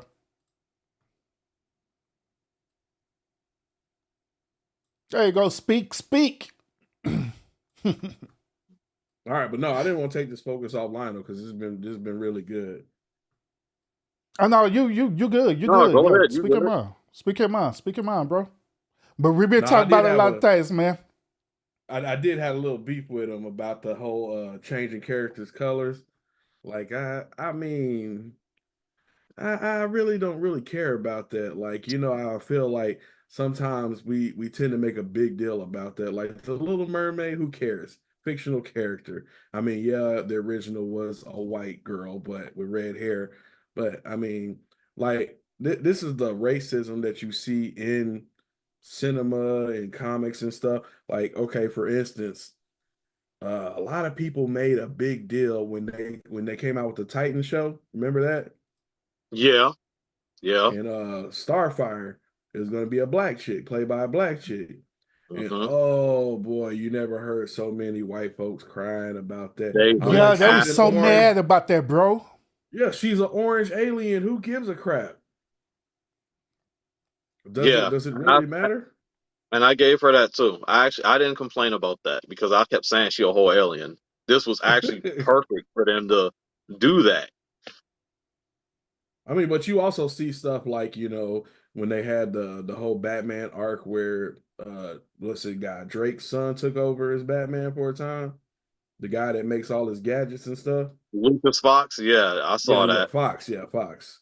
And then also with the dark Kryptonians, you know, oh, they're up in the uproar. I don't know And what's more racist, comic book fans or people that watch corn. you know that's funny because you're right. The thing about that is, see, the two different. There, you shouldn't care in one respect. So I do get that. In another respect, if you're making a whole thing of Kryptonians, you literally have the leeway now to say, yeah, there's a couple niggas in here. They're not replacing Superman. They're just saying it's a couple dark-skinned dudes in here. When Lucius Fox's son took over, like Bruce was gone. So you and Lucius Fox has been involved for decades. His children have been around. So now you can add some extra color into the mix. Like it's not like they're replacing it, but if then you look at the Fantastic Four movie that came out and they replaced Johnny Storm with Michael B. Jordan. I'm sitting here like, y'all couldn't find a white actor? Yeah, now that one I understand because I'm kind of like, this one didn't really make sense. Yes, bougie. There's a couple. There's actually There's a couple black Kryptonians. But yeah, the No, Fantastic Four. Oh, go yeah. ahead. Notice what he said. There's only a couple, meaning a few black Kryptonians. Hence the whole reason why we have this conversation. Yeah. Well, no, it's probably a bunch of them because I mean, literally, Kryptonian is the planet, and then you have like our solar system. You know, you got a bunch of other planets in that, you know, around Kryptonian. You got what's the planet that his cousin comes from? Which cousin? Karazor. She come from Krypton too. Well, no, oh, I mean, yeah, okay, she comes from a different city, but they got the They got Kryptonians and different they got the houses. yeah. Well, no, they have the ones that come from a different planet called it starts with a D. I can't think of the name, but they're just as strong as Kryptonians. It ain't on top. It ain't on my tongue right now. But they're not named. That's wait. Well, no, they talked No, no, about it. no. If you ever watch Supergirl, the Supergirl show, did I you ever vaguely watch that watched show? that show. I saw some of it, but I wasn't really into her like that.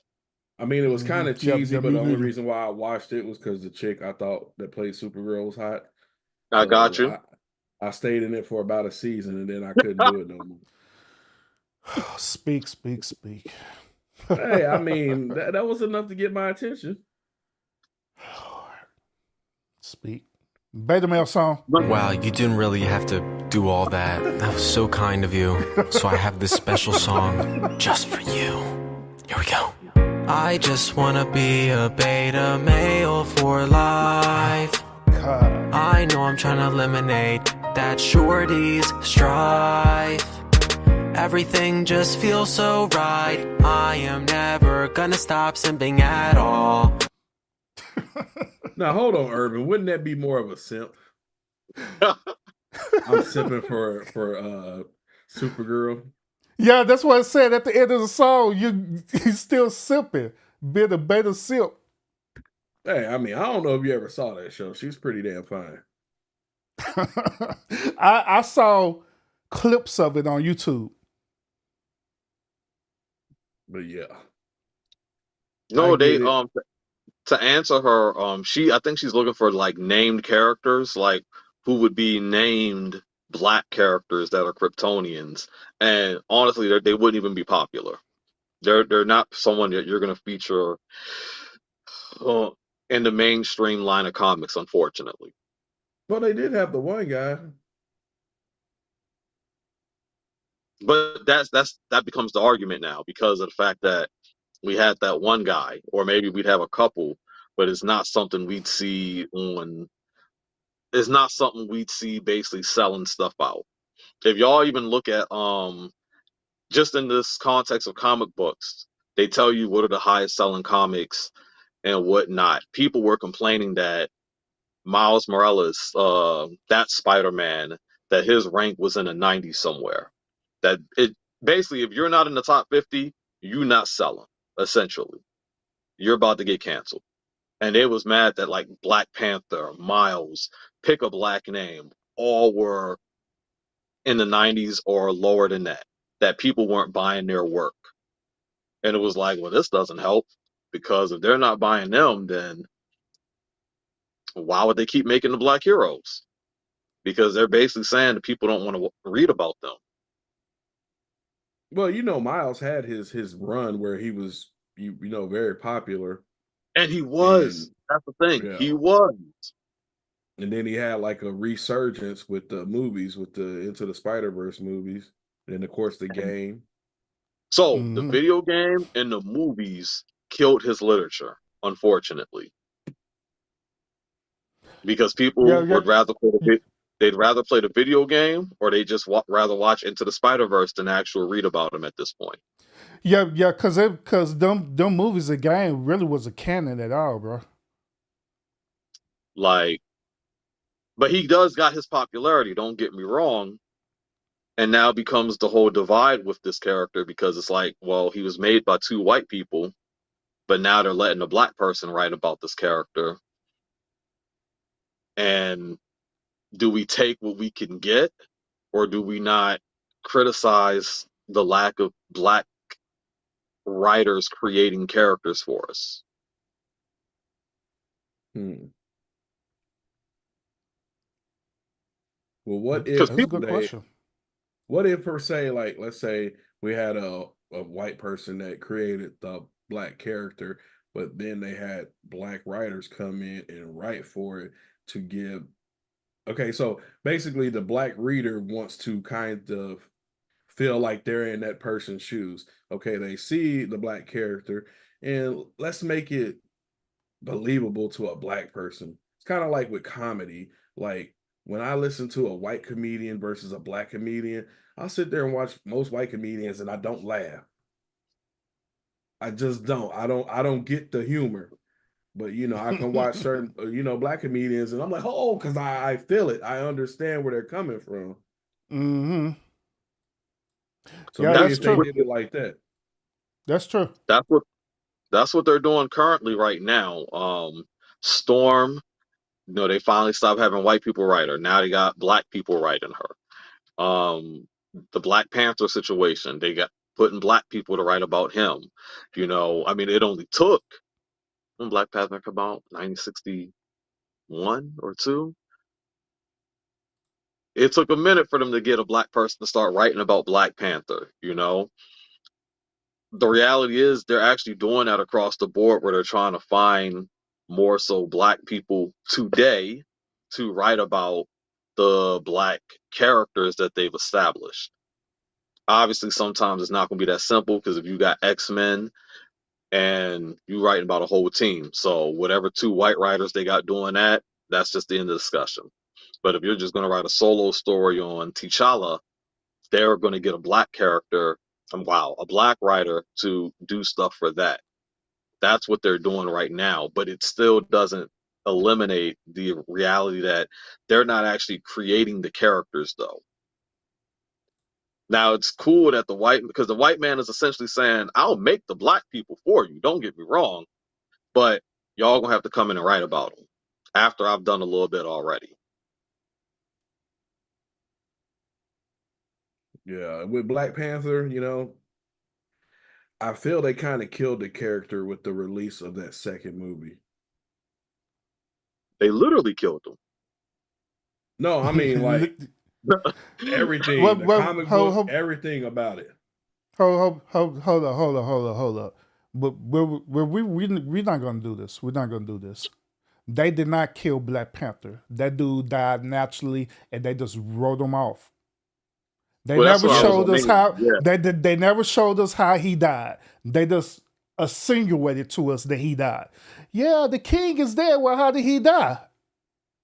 So if he didn't die canon, how Black Panther died canon, then technically that dude's still alive. And the but what's that? The astral plane or wherever he's at, he's still alive. There you go. Killmonger.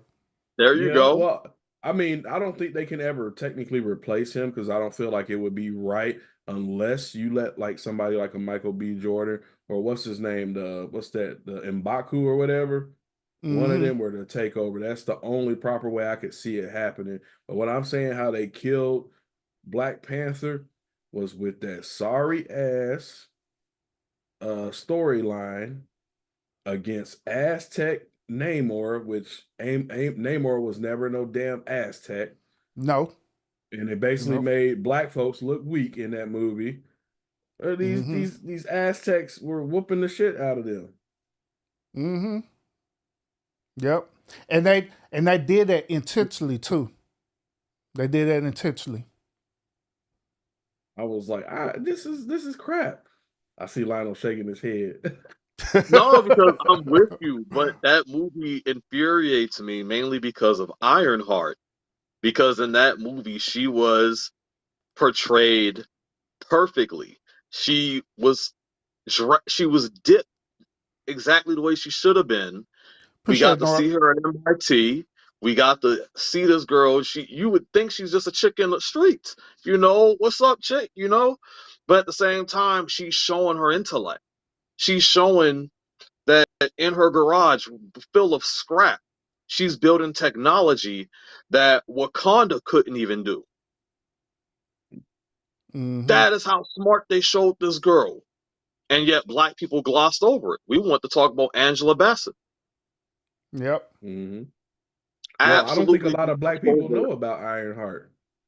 Well, it wasn't even knowing her. It's just what we saw in the movie by itself. That this girl that had this insane level of intellect, that the most advanced civilization with the highest rated technology on the planet could not equate to. And she built her shit from scrap. It was literally a callback to the first Iron Man movie. So hold up, gentlemen. I thought that Marvel plan was for them to do a Ironheart movie before the second Black Panther movie to be released. They introduced the character. So what happened with that? It's going to be a 5-episode series now. Oh God damn it! On Disney Plus. Yup. Hey, I can't tell you the last thing that I seen. Well, I mean, I don't really count X-Men 97 because it is animated. But the last good thing that I seen that was live action from them was Werewolf by Midnight. Okay. That was like the last good thing that I saw that Marvel put out as far as live action. Armor Wars, that got pushed back indefinitely. As y'all may have heard today, Blade got pushed back indefinitely. Yeah. They're saying it doesn't fit into their current storyline. So basically, don't be surprised if Ironheart gets pushed back too, because all the black characters, they don't fit into their storyline right now. Outside of Captain America. Hey, Barb is asking us, we don't like those series on the Disney Channel. Help, fuck no. Ever since Marvel and Star Wars integrated with Disney, they made it into Kamala Super Harris. woke. Super woke. Super woke. And like to I say, wanted. I haven't watched a Marvel movie since, how long it been? What was the last Marvel movie that came out? That was that. Deadpool and Wolverine. That was the last movie I didn't watch. Look, I wanted to love She-Hulk, but it was so damn cheesy. Yeah. Mm-hmm. It was. They It was made very her cheesy. look like they tried to push this whole feminist thing. It was like, oh yeah, she got a blood transfusion, became She-Hulk, and bam, automatically she was able to control her rage, where Bruce Banner still to this day can never control it. It was like, well, it's probably because I'm a woman. Like what are we doing here, Disney? Yeah, Hey, that they hey, did push that. do you want to know the episode that made me start watching She-Hulk? Was the episode when Meg Thee Stallion was on. I was Oh done yeah, after when they that. were twerking. Yeah, I was done. I was done. And the CGI was terrible. I'm like, come on now. We can do better than this. I mean, hell, when Edward Norton played the Hulk and they had that fight against the Abomination, that was Mm-hmm. years before, She-Hulk. And that looked amazing. Oh, that Yep. looked incredible. That to me, I want Ed Norton to come back as the Hulk. Yeah, Mm-hmm. So they since couldn't. hey, since we talking about Disney Plus, right? Did y'all watch the latest Star Wars, the Accolades? Did y'all get a chance to watch that series? No. No. Good. I heard it was terrible. Like I heard it was so bad. And I like Amanda Steinberg until she started doing all that woke stuff. Like you saw the whole video that she put out. Mm-hmm. I was I like, did see come that. on. You're a freaking black Jew. And you're sitting here talking about racism and stuff. Come on, chick. Like, get out of here with this nonsense. Mm-hmm. But yeah, I Mm-mm-mm. was I was like, I saw the ratings and people were bashing it, and I was like, Man, Ugh. man, hey, speak. I was trying my best to get into that series. The furthest I got was episode 3 or 4. There was an episode where the main character, her parents was two lesbian couples or whatever it is. And that's the first that you ever seen in a Star Wars franchise of that happening. So the two parents, one of them was a black woman, and apparently she was like a witch or whatever. Ironically, they make the black person a witch. but there was a witch that was casting spells and doing all this stuff. That was using the force as a form of voodoo, right? To enhance people's power, some weird stuff that would happen and stuff. And that was, it was just so weird. And I was like, man, now I don't like Star Wars no more. Damn. Star Wars. They Wars been took woke. Star Wars away from us now, being so super woke. Star Wars been woke since they did that whole with Daisy Ridley. Mm-hmm. When you brought that up just now, it reminds me of Netflix when they put Black Panther, oh wow, Black Lightning on there. But the cover of Black Lightning was the two girls kissing. That had been the cover for at least a year. And I was like, wait a minute, Black Panther ain't got nothing to do with this. I mean, Black Lightning don't got Gas nothing to man, do with salute, this. bro. But that's what they were showing us. That was the cover, two girls kissing. And I'm like, well, at least it's two black women doing it. But if I came here thinking that, if I didn't know who Black Lightning was and I came here looking at that, I'm like, nah, I wouldn't be interested in this. Mm-hmm. You Yeah, know, facts. before y'all came on this show with this, I was talking with Lionel in the background. And I was giving him a whole bunch of we were talking about AI and stuff. And I was giving him a whole bunch of AI movies, to look at, and he told me he hadn't seen them. And he's like, now I understand why you don't like AI or trust AI. But I was like, yeah, man, because he showed me a post and it had Ex Machina in it. I don't know if you've seen that, Urban. Yeah, I seen it. Yeah, and I was like, That one right there, I was like, that's a messed up movie. And then I brought up one of the best ones that I've seen about AI was Upgrade. I don't know if you Yeah, ever seen Upgrade that. was lit. They need to make a part 2 of that movie. Yeah, because it ended on a cliffhanger. Mm-hmm. But yeah, I Yep. was pointing those out to Lionel. He's like, man, you need to go check those out. I was like, I feel like they're trying to warn us with these movies. Mm-hmm. Yeah. So they probably are for real. They probably are for real, man. Hey, Speak. Hey, I appreciate you so much, man, for talking Lionel into not coming up on this panel with no Star Wars uniform on, bro. Thank you so much. Salute to you for that, brother. Well, no, he said he wanted to go on to pop the balloon with the Star Wars uniform. I was like, bro, you'll get laughed out the building just like that dude that came on like the game show host. Yeah. Like, soon He's as out to Lionel a walk content out there, creator. Hey, Speak, you know he's out to a content creator, right? he is. Mm-hmm. Yeah, I meant to do a reaction off of his show, but I just never got around to doing it. But yeah, he's a content creator, and that's the thing about the popular episodes is that a lot of people that you see on there, they're either actors or they're IG models or they're content creators. That's what people don't know, but I be knowing because I be digging deep. But I'm here for it because they be giving me content. So. Lovecraft Country needs a season 2. That's what needs So a season Urban, 2. I see I it had up. yeah. So this is why Disney makes all this woke shit because this is their crew. This is what they do during the day. Mm-hmm. Hold on, let me do this real quick. I don't know how you can do it with the Zoom. I But can. this is why they're making crap content now. You got it up? I can't tell. Hold up. Give me one sec. Oh, I got to remove this YouTube thing real quick. I need an extra screen. Let me remove this. That out the way. Where is it at? Where's that? All right.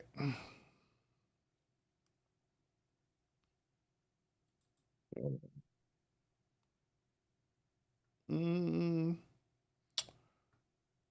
it. Hold up. What screen I'm showing? Oh, you have to do it through StreamYard? No, I had StreamYard open. I needed to close it. So I'm trying to get back to where is it at. Zoom was kind of messed up for me. It's kind of choppy. Oh, it is? Oh. I'm going to stop sharing. Never mind. Yeah, that fixed it right there. Because you closed out StreamYard. Mm-hmm. Oh, okay. I see it. I know what I could do. I know how to fix it. But where I could still share it. I don't know why I'm sitting up here making this super complicated than what it really is. I know what I can do. Let me go here. Dang it. Where I go? Where's your screen share? Oh, it's right here. All right.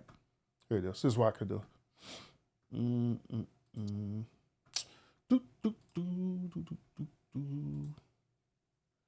This screen. All right. Oh, you got it up? I can't tell. Yeah, he got it. Yeah, let me. All right, tell me if you can hear it. So this is what the writers and creators are doing at Disney during the daytime. Oh yeah, we can't hear it. No audio. You can't hear it? Mm-mm. No. But we can see it, but we just can't get. We don't want to do the audio. We can't hear the audio coming from it. Let's see. Oh yeah, there we go. So you gotta do all this different stuff. Okay. Come on, catch up with us. Gen Z boss and a mini. There we go. We're here now. Gen Z boss and a mini. Itty bitty titties and a bob.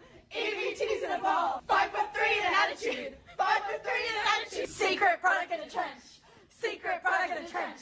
New friend green and a sneaky link. New friend green and a sneaky link. Fake 10 hands and a hoop. Fake 10 hands and a hoop. Gen Z boss. Now that's why everything coming out of Disney now is crap. Because we Lord got ladies like this running it. Lord Jesus, why? That's footage. That's footage from one of their meetings. How do I stop And sharing that's this? at Disney? They doing that? Yeah, that's it at a Disney meeting. They George recorded Chit Chat this. Sloop. Wow.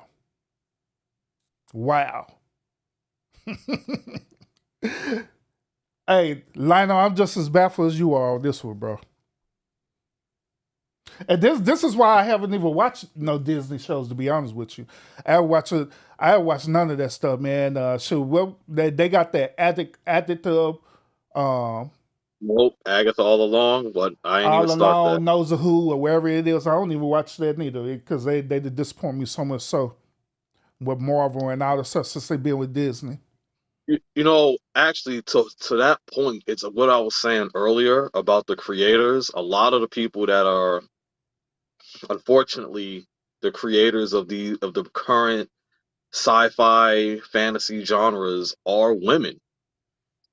Even in video games, I don't know if y'all know, a lot of video game creators right now are women, or at least they're the ones managing a lot of the projects, which is why there's so many complaints that's going on because the women are running the show right now,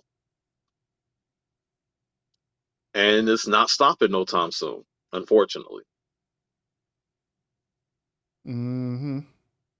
Yeah, it's not. It's not. Long as we have this woke thing going on in Disney, it's not gonna stop. It's not gonna stop. Now It's helped her ruin all of this.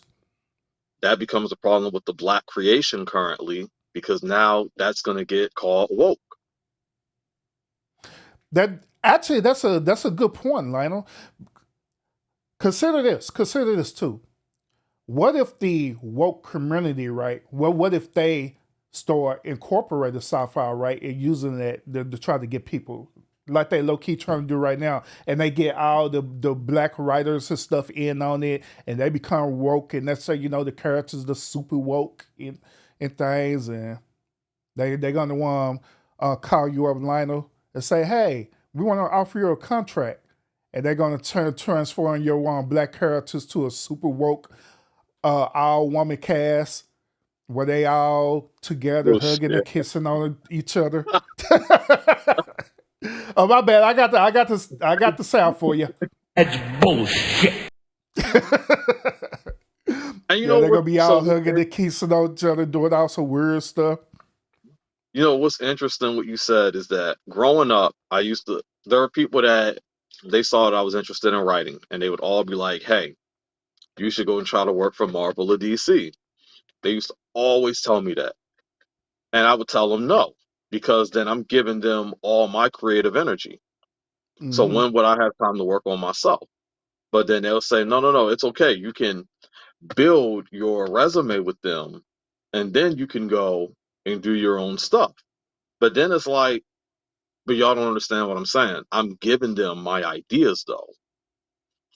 Mm-hmm. And the reality is if y'all do research, like real research into like all the black artists and writers that have gone into Marvel and DC, y'all will see a whole pattern of the fact is they don't really do anything outside of that. They've never been able to really take off on their own or anything. It's like they gave all their creative energy to those companies, or they siphoned it all out of them and threw them on the street afterwards. Mm-hmm. Yeah. See, Barb. The thing about it, about what you talk about, is that ever since that situation happened with Jonathan Majors, right, it really screwed up the Marvel universe a lot. Man, Jonathan Majors, they had so many plans for him. Yeah, it He screwed really, it up a lot. It screwed it up so much. So now they going into this whole different direction, but still trying to get this timeline incorporated to it as well too. So I don't know. I don't know. He was supposed to be the main antagonist. They were Mm-hmm. shaping up him to be the next Thanos level threat, and Yep. then that white girl happened. Mm-mm-mm. Hey, ran away from the biatch and still lost his job. Yeah, Ran away crazy, ain't from it? her. Crazy, ain't it? On camera. Mm-mm-mm. Well, gents, that's what I'm saying. You know, you got to watch out for some of these women for real, man. Not all of them is for you, man. Some of them, you know, She belongs to the streets. I'm just saying. You did? Hey, you got a good question in the chat there, Lionel. What's the question? E asked this. So, what's your next step, Lionel, for your work as a black writer in sci-fi? Oh, I'm building a team right now to have a company started by 2030. And we're going to be pushing out content that's similar to what I'm doing also. It's just trying to find like minds. That's the thing. I've got a couple of people on board right now. I actually got a couple people on payroll right now. But getting the extra writers is the more challenging thing right now. Mm-hmm. Hey, Um, Lionel. Hey, don't you be acting like old boy now. who? What's that dude's name? Y'all know who I'm talking about. Dang, why I can't think of his name. I know the dude that's up here building the school and stuff and said he built the school for over Oh, 16 Dr. years. Umar. Yeah, Dr. Umar. Yeah, don't be acting like Dr. Umar, boy. Talking No, about, no, no. yeah, I, I we cre- building a company.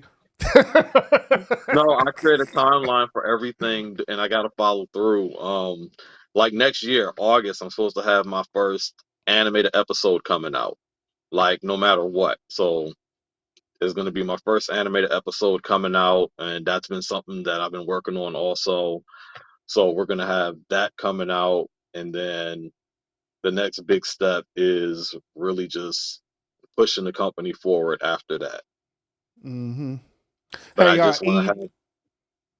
Got follow up question. You say you push now series movies. Give us the details. Oh, I don't know about movies. I mean, that's a long-term goal in the long run, but definitely trying to push out an animated series once I can get an established team on that. But right now, I'm just still sticking to my books and trying to implement more ideas on YouTube with the books. But that becomes a whole issue with voiceovers and the Mm-hmm. animation also. So I'm trying to do that as well, but animation takes a while. Yeah. Yeah, that's true. So I'm gonna want to revisit this question again, bro.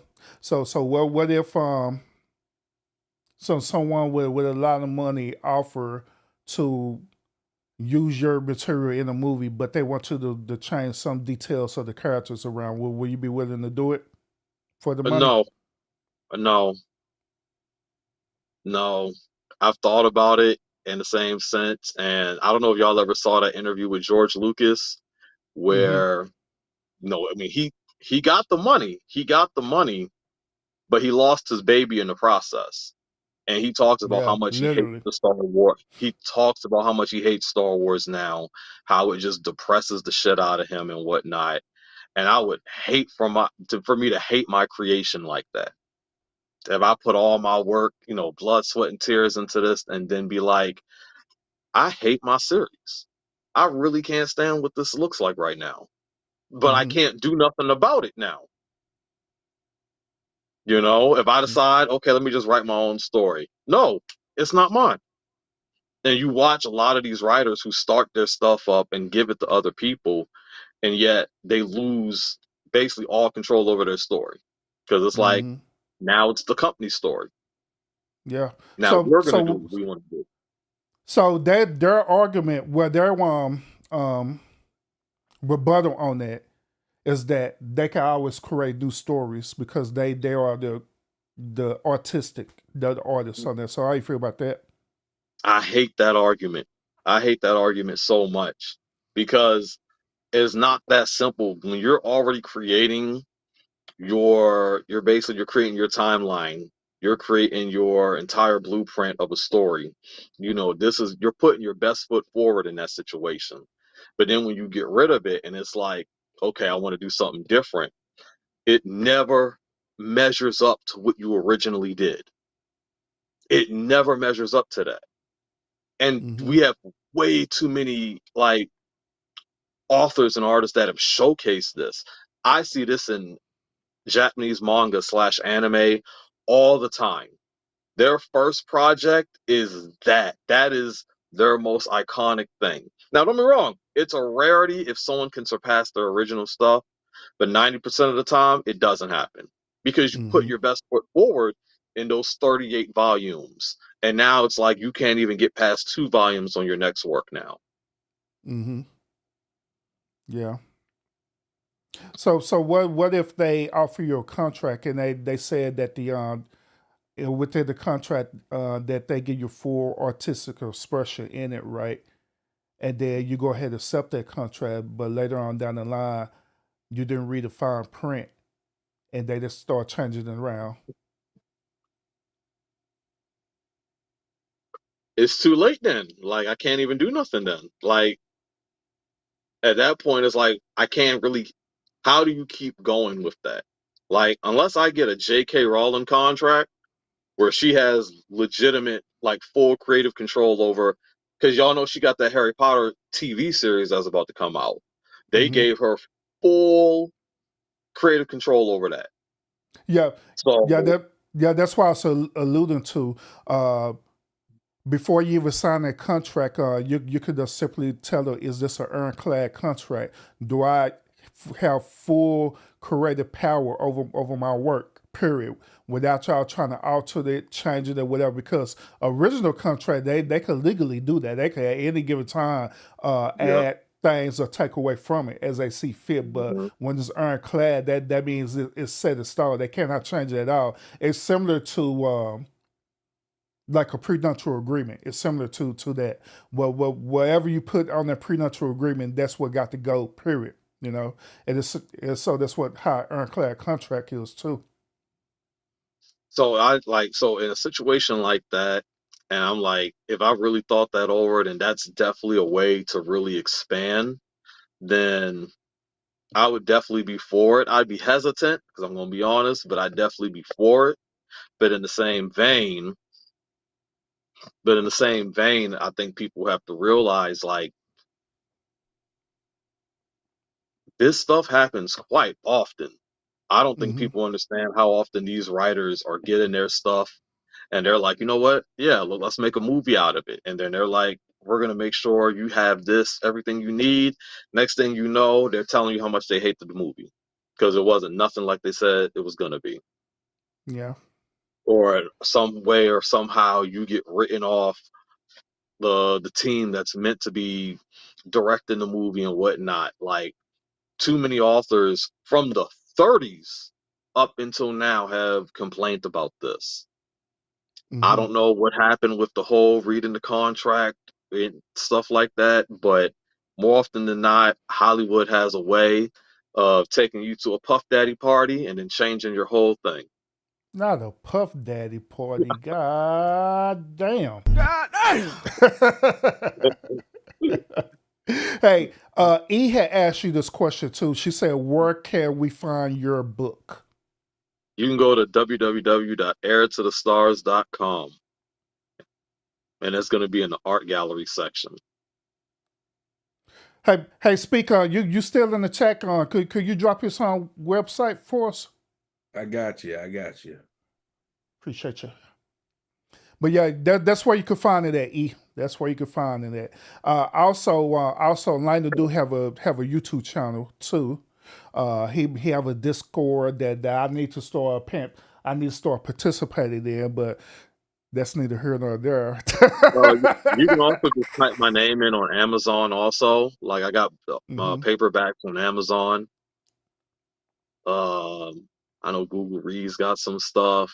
I did have one of my books was in Barnes and Noble, but I took that one out. Plus, I wasn't making no money off it. Like when you get into this stuff, you see how much money these people take from you. selling my stuff at Barnes and Nobles for $10, I was getting back 12 cents. That sounds about right. Like, That sounds about right. Barnes and Noble is some bull crap for real, man. I ain't lying. like you, Unless you're that's a high level author, that's different. yeah, you got to be high level really, because they will take all your money and you won't get nothing back. Hmm. Be like, you sold $50, here's 75 cents. Hmm. Crazy. And then Insane. promotion is another thing. Got to be able to promoting. There are a lot of authors who they don't see immediate results, and so they get discouraged. Yeah. And so next thing you know, they promote it for maybe 6 months, and they're thinking I should be seeing a revenue. I should be seeing some type of compensation. They don't see it, and then it's like, Hmm. all right, well, I give up. And it's like, no, it's no different than YouTube creation. Like, you got Exactly. to put in the work, and you have to keep putting it in order to start either building a following or just to build themselves. Ask people if you can promote on the channel, go to different websites, promote, go outside, talk to people. And Urban, it's funny because Lionel gets on me about this all the time with my channel. Hmm. Man, say speaker, I ain't lie. I be keep forgetting that you have a channel, bro. I'm like, is And this no, it's dude not. got like what It's the not hell? even like I have a gaming channel separate from the Speak Radio channel that I really haven't done anything on. But Hmm. like I have a gaming channel that I've got like almost 70 videos uploaded on. And I talk to Lionel all the time about that. Yeah. And I was like, man, I got to a point where I kind of just like I wasn't motivated to do shit anymore on it. He's like, Hmm. he's basically the spiel he's saying right now. He's basically been giving me that spiel. Yeah. I could tell y'all gentlemen this even with my channel right here I put in a lot of work in it, but what motivate me is that I have a passion for my channel, so my passion succeeds over me trying to make revenue on it. You know what I'm saying? But I believe people mentality be different. They be thinking about money first versus passion. And you can't think like that, especially if you're a businessman, because even businessmen don't even think like that. They have to have some type of passion for the type of business or organization that they're trying to build. You know what I'm saying? That's where it starts at. Like say for example, with Amazon and stuff, right? This dude here started Amazon I think in a garage or something like that, garage, and yeah.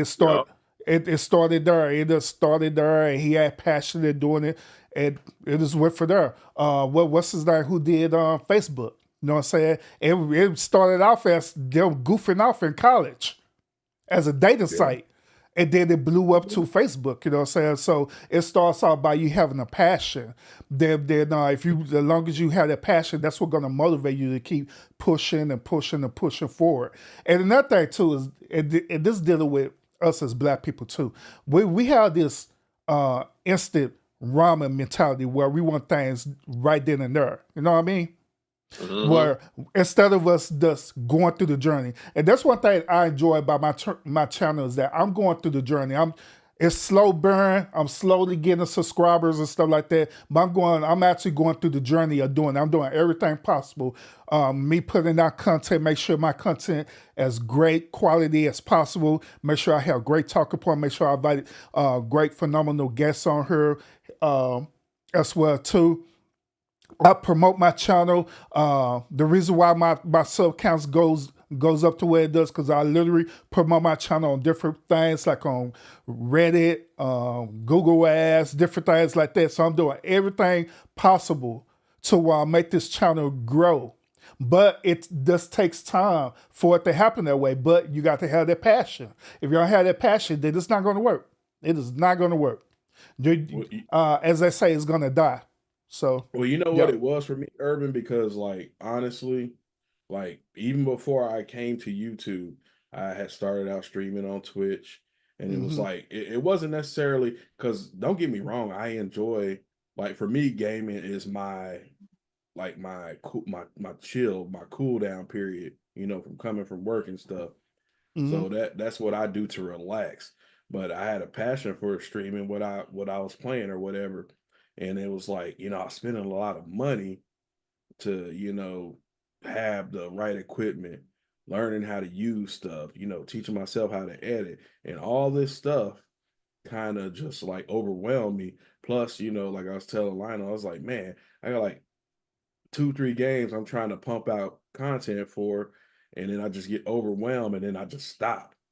And it's like, you gotta, but like I said, he's giving that spiel to me about what I need to do to stay focused. Mm-hmm. So I recently started back. I was like, let me do one thing at a time because, trying to do all this stuff at one time, you just get overwhelmed and then you end up not Facts. creating. Facts. And I get like that too on Speak where I be having so much stuff.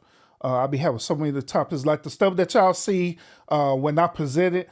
Man, y'all don't know what I go through just to get it there. You know what I'm saying? Because it be so many different things I have to research about that I become excited about. There be more stuff that comes up that I be even more excited about. Then I end up making the choice like, okay, well I'm gonna talk about this, or I'm gonna talk about that. Then when I get motivated, the next thing you know, I'm getting off of work and I'm like, golly, I don't feel like doing this. But Right? then it be like that, you're like, man, I'm tired. I don't feel like doing this, you know what I'm saying? But I motivate myself still to do it anyway.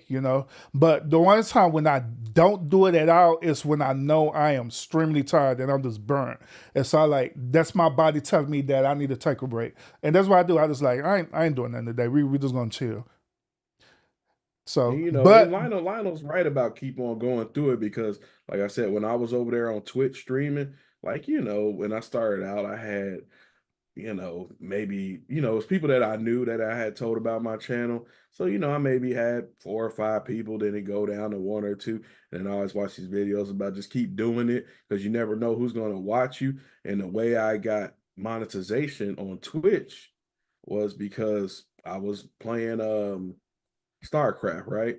I was on there streaming StarCraft, and there was a guy who was a big StarCraft streamer, and he just happened to do raids, and he didn't go from the top people that were streaming. He went to the very bottom of the list.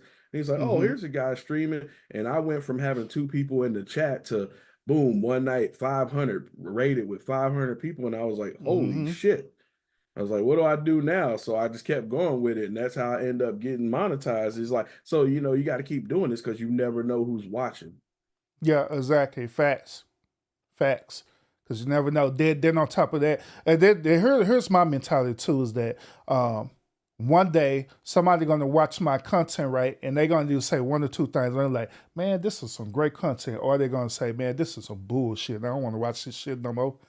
I want them to say this is some great content. So that's why I put in all this work. I do all the time, man. No, and that's why I come back because your content's A1, your production is on top.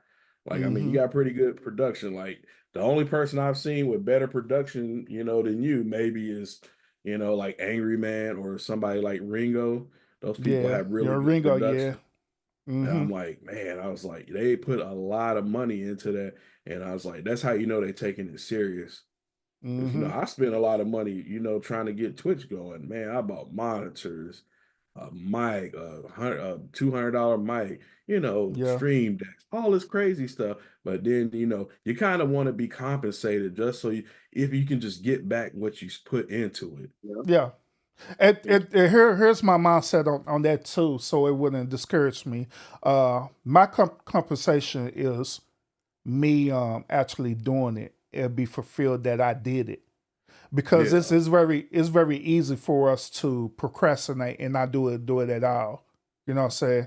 So once when I do it and I know I didn't gave it my all, I put in my full effort into it, that I feel good about myself on that. And later on down the line, if that actual monetary compensation it comes. It comes in different forms. Like sometimes, like I'll be doing the show. Y'all will cash at me or people will super chat me and stuff. And I'll be cool with that, be happy with that. You know what I'm saying? Yeah, like when I did that random show on the Speak Radio channel where I was just playing that loose ends music. and Mm-hmm. somebody cash at me. I was like, holy shit, I didn't expect it, but I was like, it was cool, that Yeah. somebody appreciated it, enough. But I ain't gonna never. What I promise I will never do, and I mark my words, I will never go off on a tangent about cash apps or super chats. I promise to God, I will never do that. I will never attack my chat on that. And I Mm-hmm. feel like no content creator should, because I've seen I've seen that end where people are like, oh, the chat ain't super chatting. What's wrong with y'all? And then I've seen people who literally, as soon as they go live, boom, super chat, super chats. They don't even have to ask Mm-mm. Not at because all. Not at people all. enjoy their content that much. Mm-hmm. Yeah, that's facts. We sit up here begging for cash out and stuff. I see content creators do that. Man, hit the cash out, hit the cash out. I just seen them literally threaten the show. If you don't give me no cash out, I'm not continuing with the show. And I'll do a quick drop of just playing some random stuff until they do. Oh, you know who was big about that. We don't want to talk about him because he's no longer here with us. But he would Mm-hmm. literally have a whole Cash App song, and he would stop the show and play that Cash App song or the Mm-hmm. the Super Chat song, Money World. Yep. Money World. Yeah, until people start super chatting, like I mean that's just crazy. And Mm-hmm. you was getting the stuff, you was getting it up until then. I mean, not every show is going to be lucrative. Let's be real. It's not going to always hit, but when it does, you should be appreciative, for when it is. Yeah, be appreciative and also be humble as well, man. Because I think that's where it boils down to is the humility part, where you're not just being all arrogant with it at all. Yeah. And there's a guy, Citizen Lou. You should check out his page. He don't got a lot of content on there, but he did have one show where he's talking about people begging for cash apps. It's the most hilarious thing ever. You gotta check it out. He was going on a tangent about that. Mm-mm-mm. Crazy. But yeah, it is what it is, So, but like I say, me personally, I do my best to be the best representative on here. So it is what it is. But yeah, but other than that, gentlemen, she was like 12 o'clock now, my time. I don't know what time it is, y'all time. It's 1 a.m. Oh yeah, yeah. During this time, Lionel writing somebody up. Really? Lionel got them graveyard hours, so he just now, he getting his day started right now. Mm-hmm. Yep. But other than that, generally, final thoughts. Final thoughts. Speak on. We'll start with you first, then Lionel. Then we'll call it a night. No, this was a good live, man. I liked it. I really just wanted to come up here to support my boy. Chit Oh chat with yeah. you guys. Salute. Salute. Yeah, and that's about it. Mm-hmm. Yeah, go ahead, Lionel. Go ahead. Yeah, I mean, this was great. I definitely want to see more Black creators coming out. I want to see us not exactly making something, but our own Lord of the Rings, our own Harry Potter, our own Matrix, our own Aliens, our own Lost in Space. I want to see us creating, really crafting that, not just delving into fan fiction, not us constantly repeating the struggle stories, the ratchet stories. I'm tired of us Mm-hmm. embracing the Medeas, the housewives.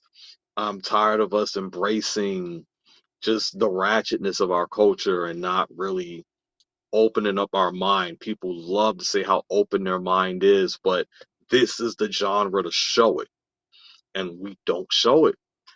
So this is where Suggsverse comes in. I'm showing it, and I'm trying to recruit people who also want to showcase that as well. Mm-hmm. Hell yeah. Hell yeah. Hell yeah. I'm also in agreement with Lionel as well too, and also speak as well to well with this whole thing. I believe that we need to do our best to represent each other. Period. The best way we can represent is to support each other.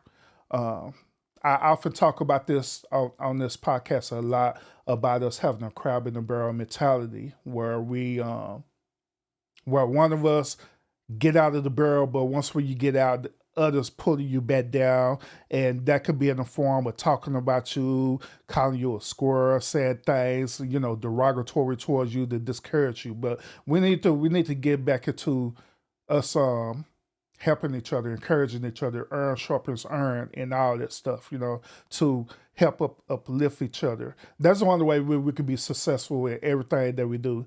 And it's interesting as well too. Like even on social media, we always misrepresent each other. We be set up and beefing with one another, doing stupid stuff. We rather put out all this negative stuff like I was talking about, rather than doing things to promote us as Black people where we can have a good light. And I agree that that sci-fi could be a really, really good starting point on that for real, since that's a type of market that we have not tapped in yet. You know what I'm saying? Yeah, since we haven't tapped into that market, I honestly believe that'll be something great for real. I do. Speak, appreciate the super chat, man. Appreciate it a whole lot, man. Let's make it rain on them boys. If you're gonna rain, there we go. Let's make it rain on them boys. Hey, Lotto, you get to be part of the rain for the first time. Yo, I like it. But yeah. I agree. I agree with all that, y'all. I do. Man, should you got to pull up her again, man, because we got a lot of other conversations that we need to talk about for real, Lionel. Yeah, like we was talking about a lot of stuff on the back end and stuff too. I'm not going to talk about it tonight, but yeah, we need to talk about that, especially what we talked about on the back end, man. We really need to talk about that. We really do, because I believe that is going to be a really great conversation. Well, what do you think? Yeah, absolutely. Yeah, we do a whole show talk about that. And I promise y'all, Lionel gonna be the one who's gonna be triggering y'all this time, not me. Yeah. But yeah, other than that, man, I appreciate you pulling up a whole lot, bro. I really do. And one last thing too is that see this one I'm talking about, where we could come up here and have a really good conversation, everybody engaged, where people would sit up here talking down on it. I don't want to do those sci-fi thing. Shut up. Yeah. So it's possible. Absolutely. But yep. But other than that, once again, I appreciate you a whole lot, bro. I'm gonna go ahead and close out this show. Any other one final words for you? Because you get something, bro. No, that's it, man. This was great. I want to do it again sometime. Yeah. Shout out to Lonnie. All right, I'll talk to you on the back end, man. Have a good one, man. So salute to everyone once again for tuning in into this podcast, man. I appreciate y'all a whole lot. This has been great.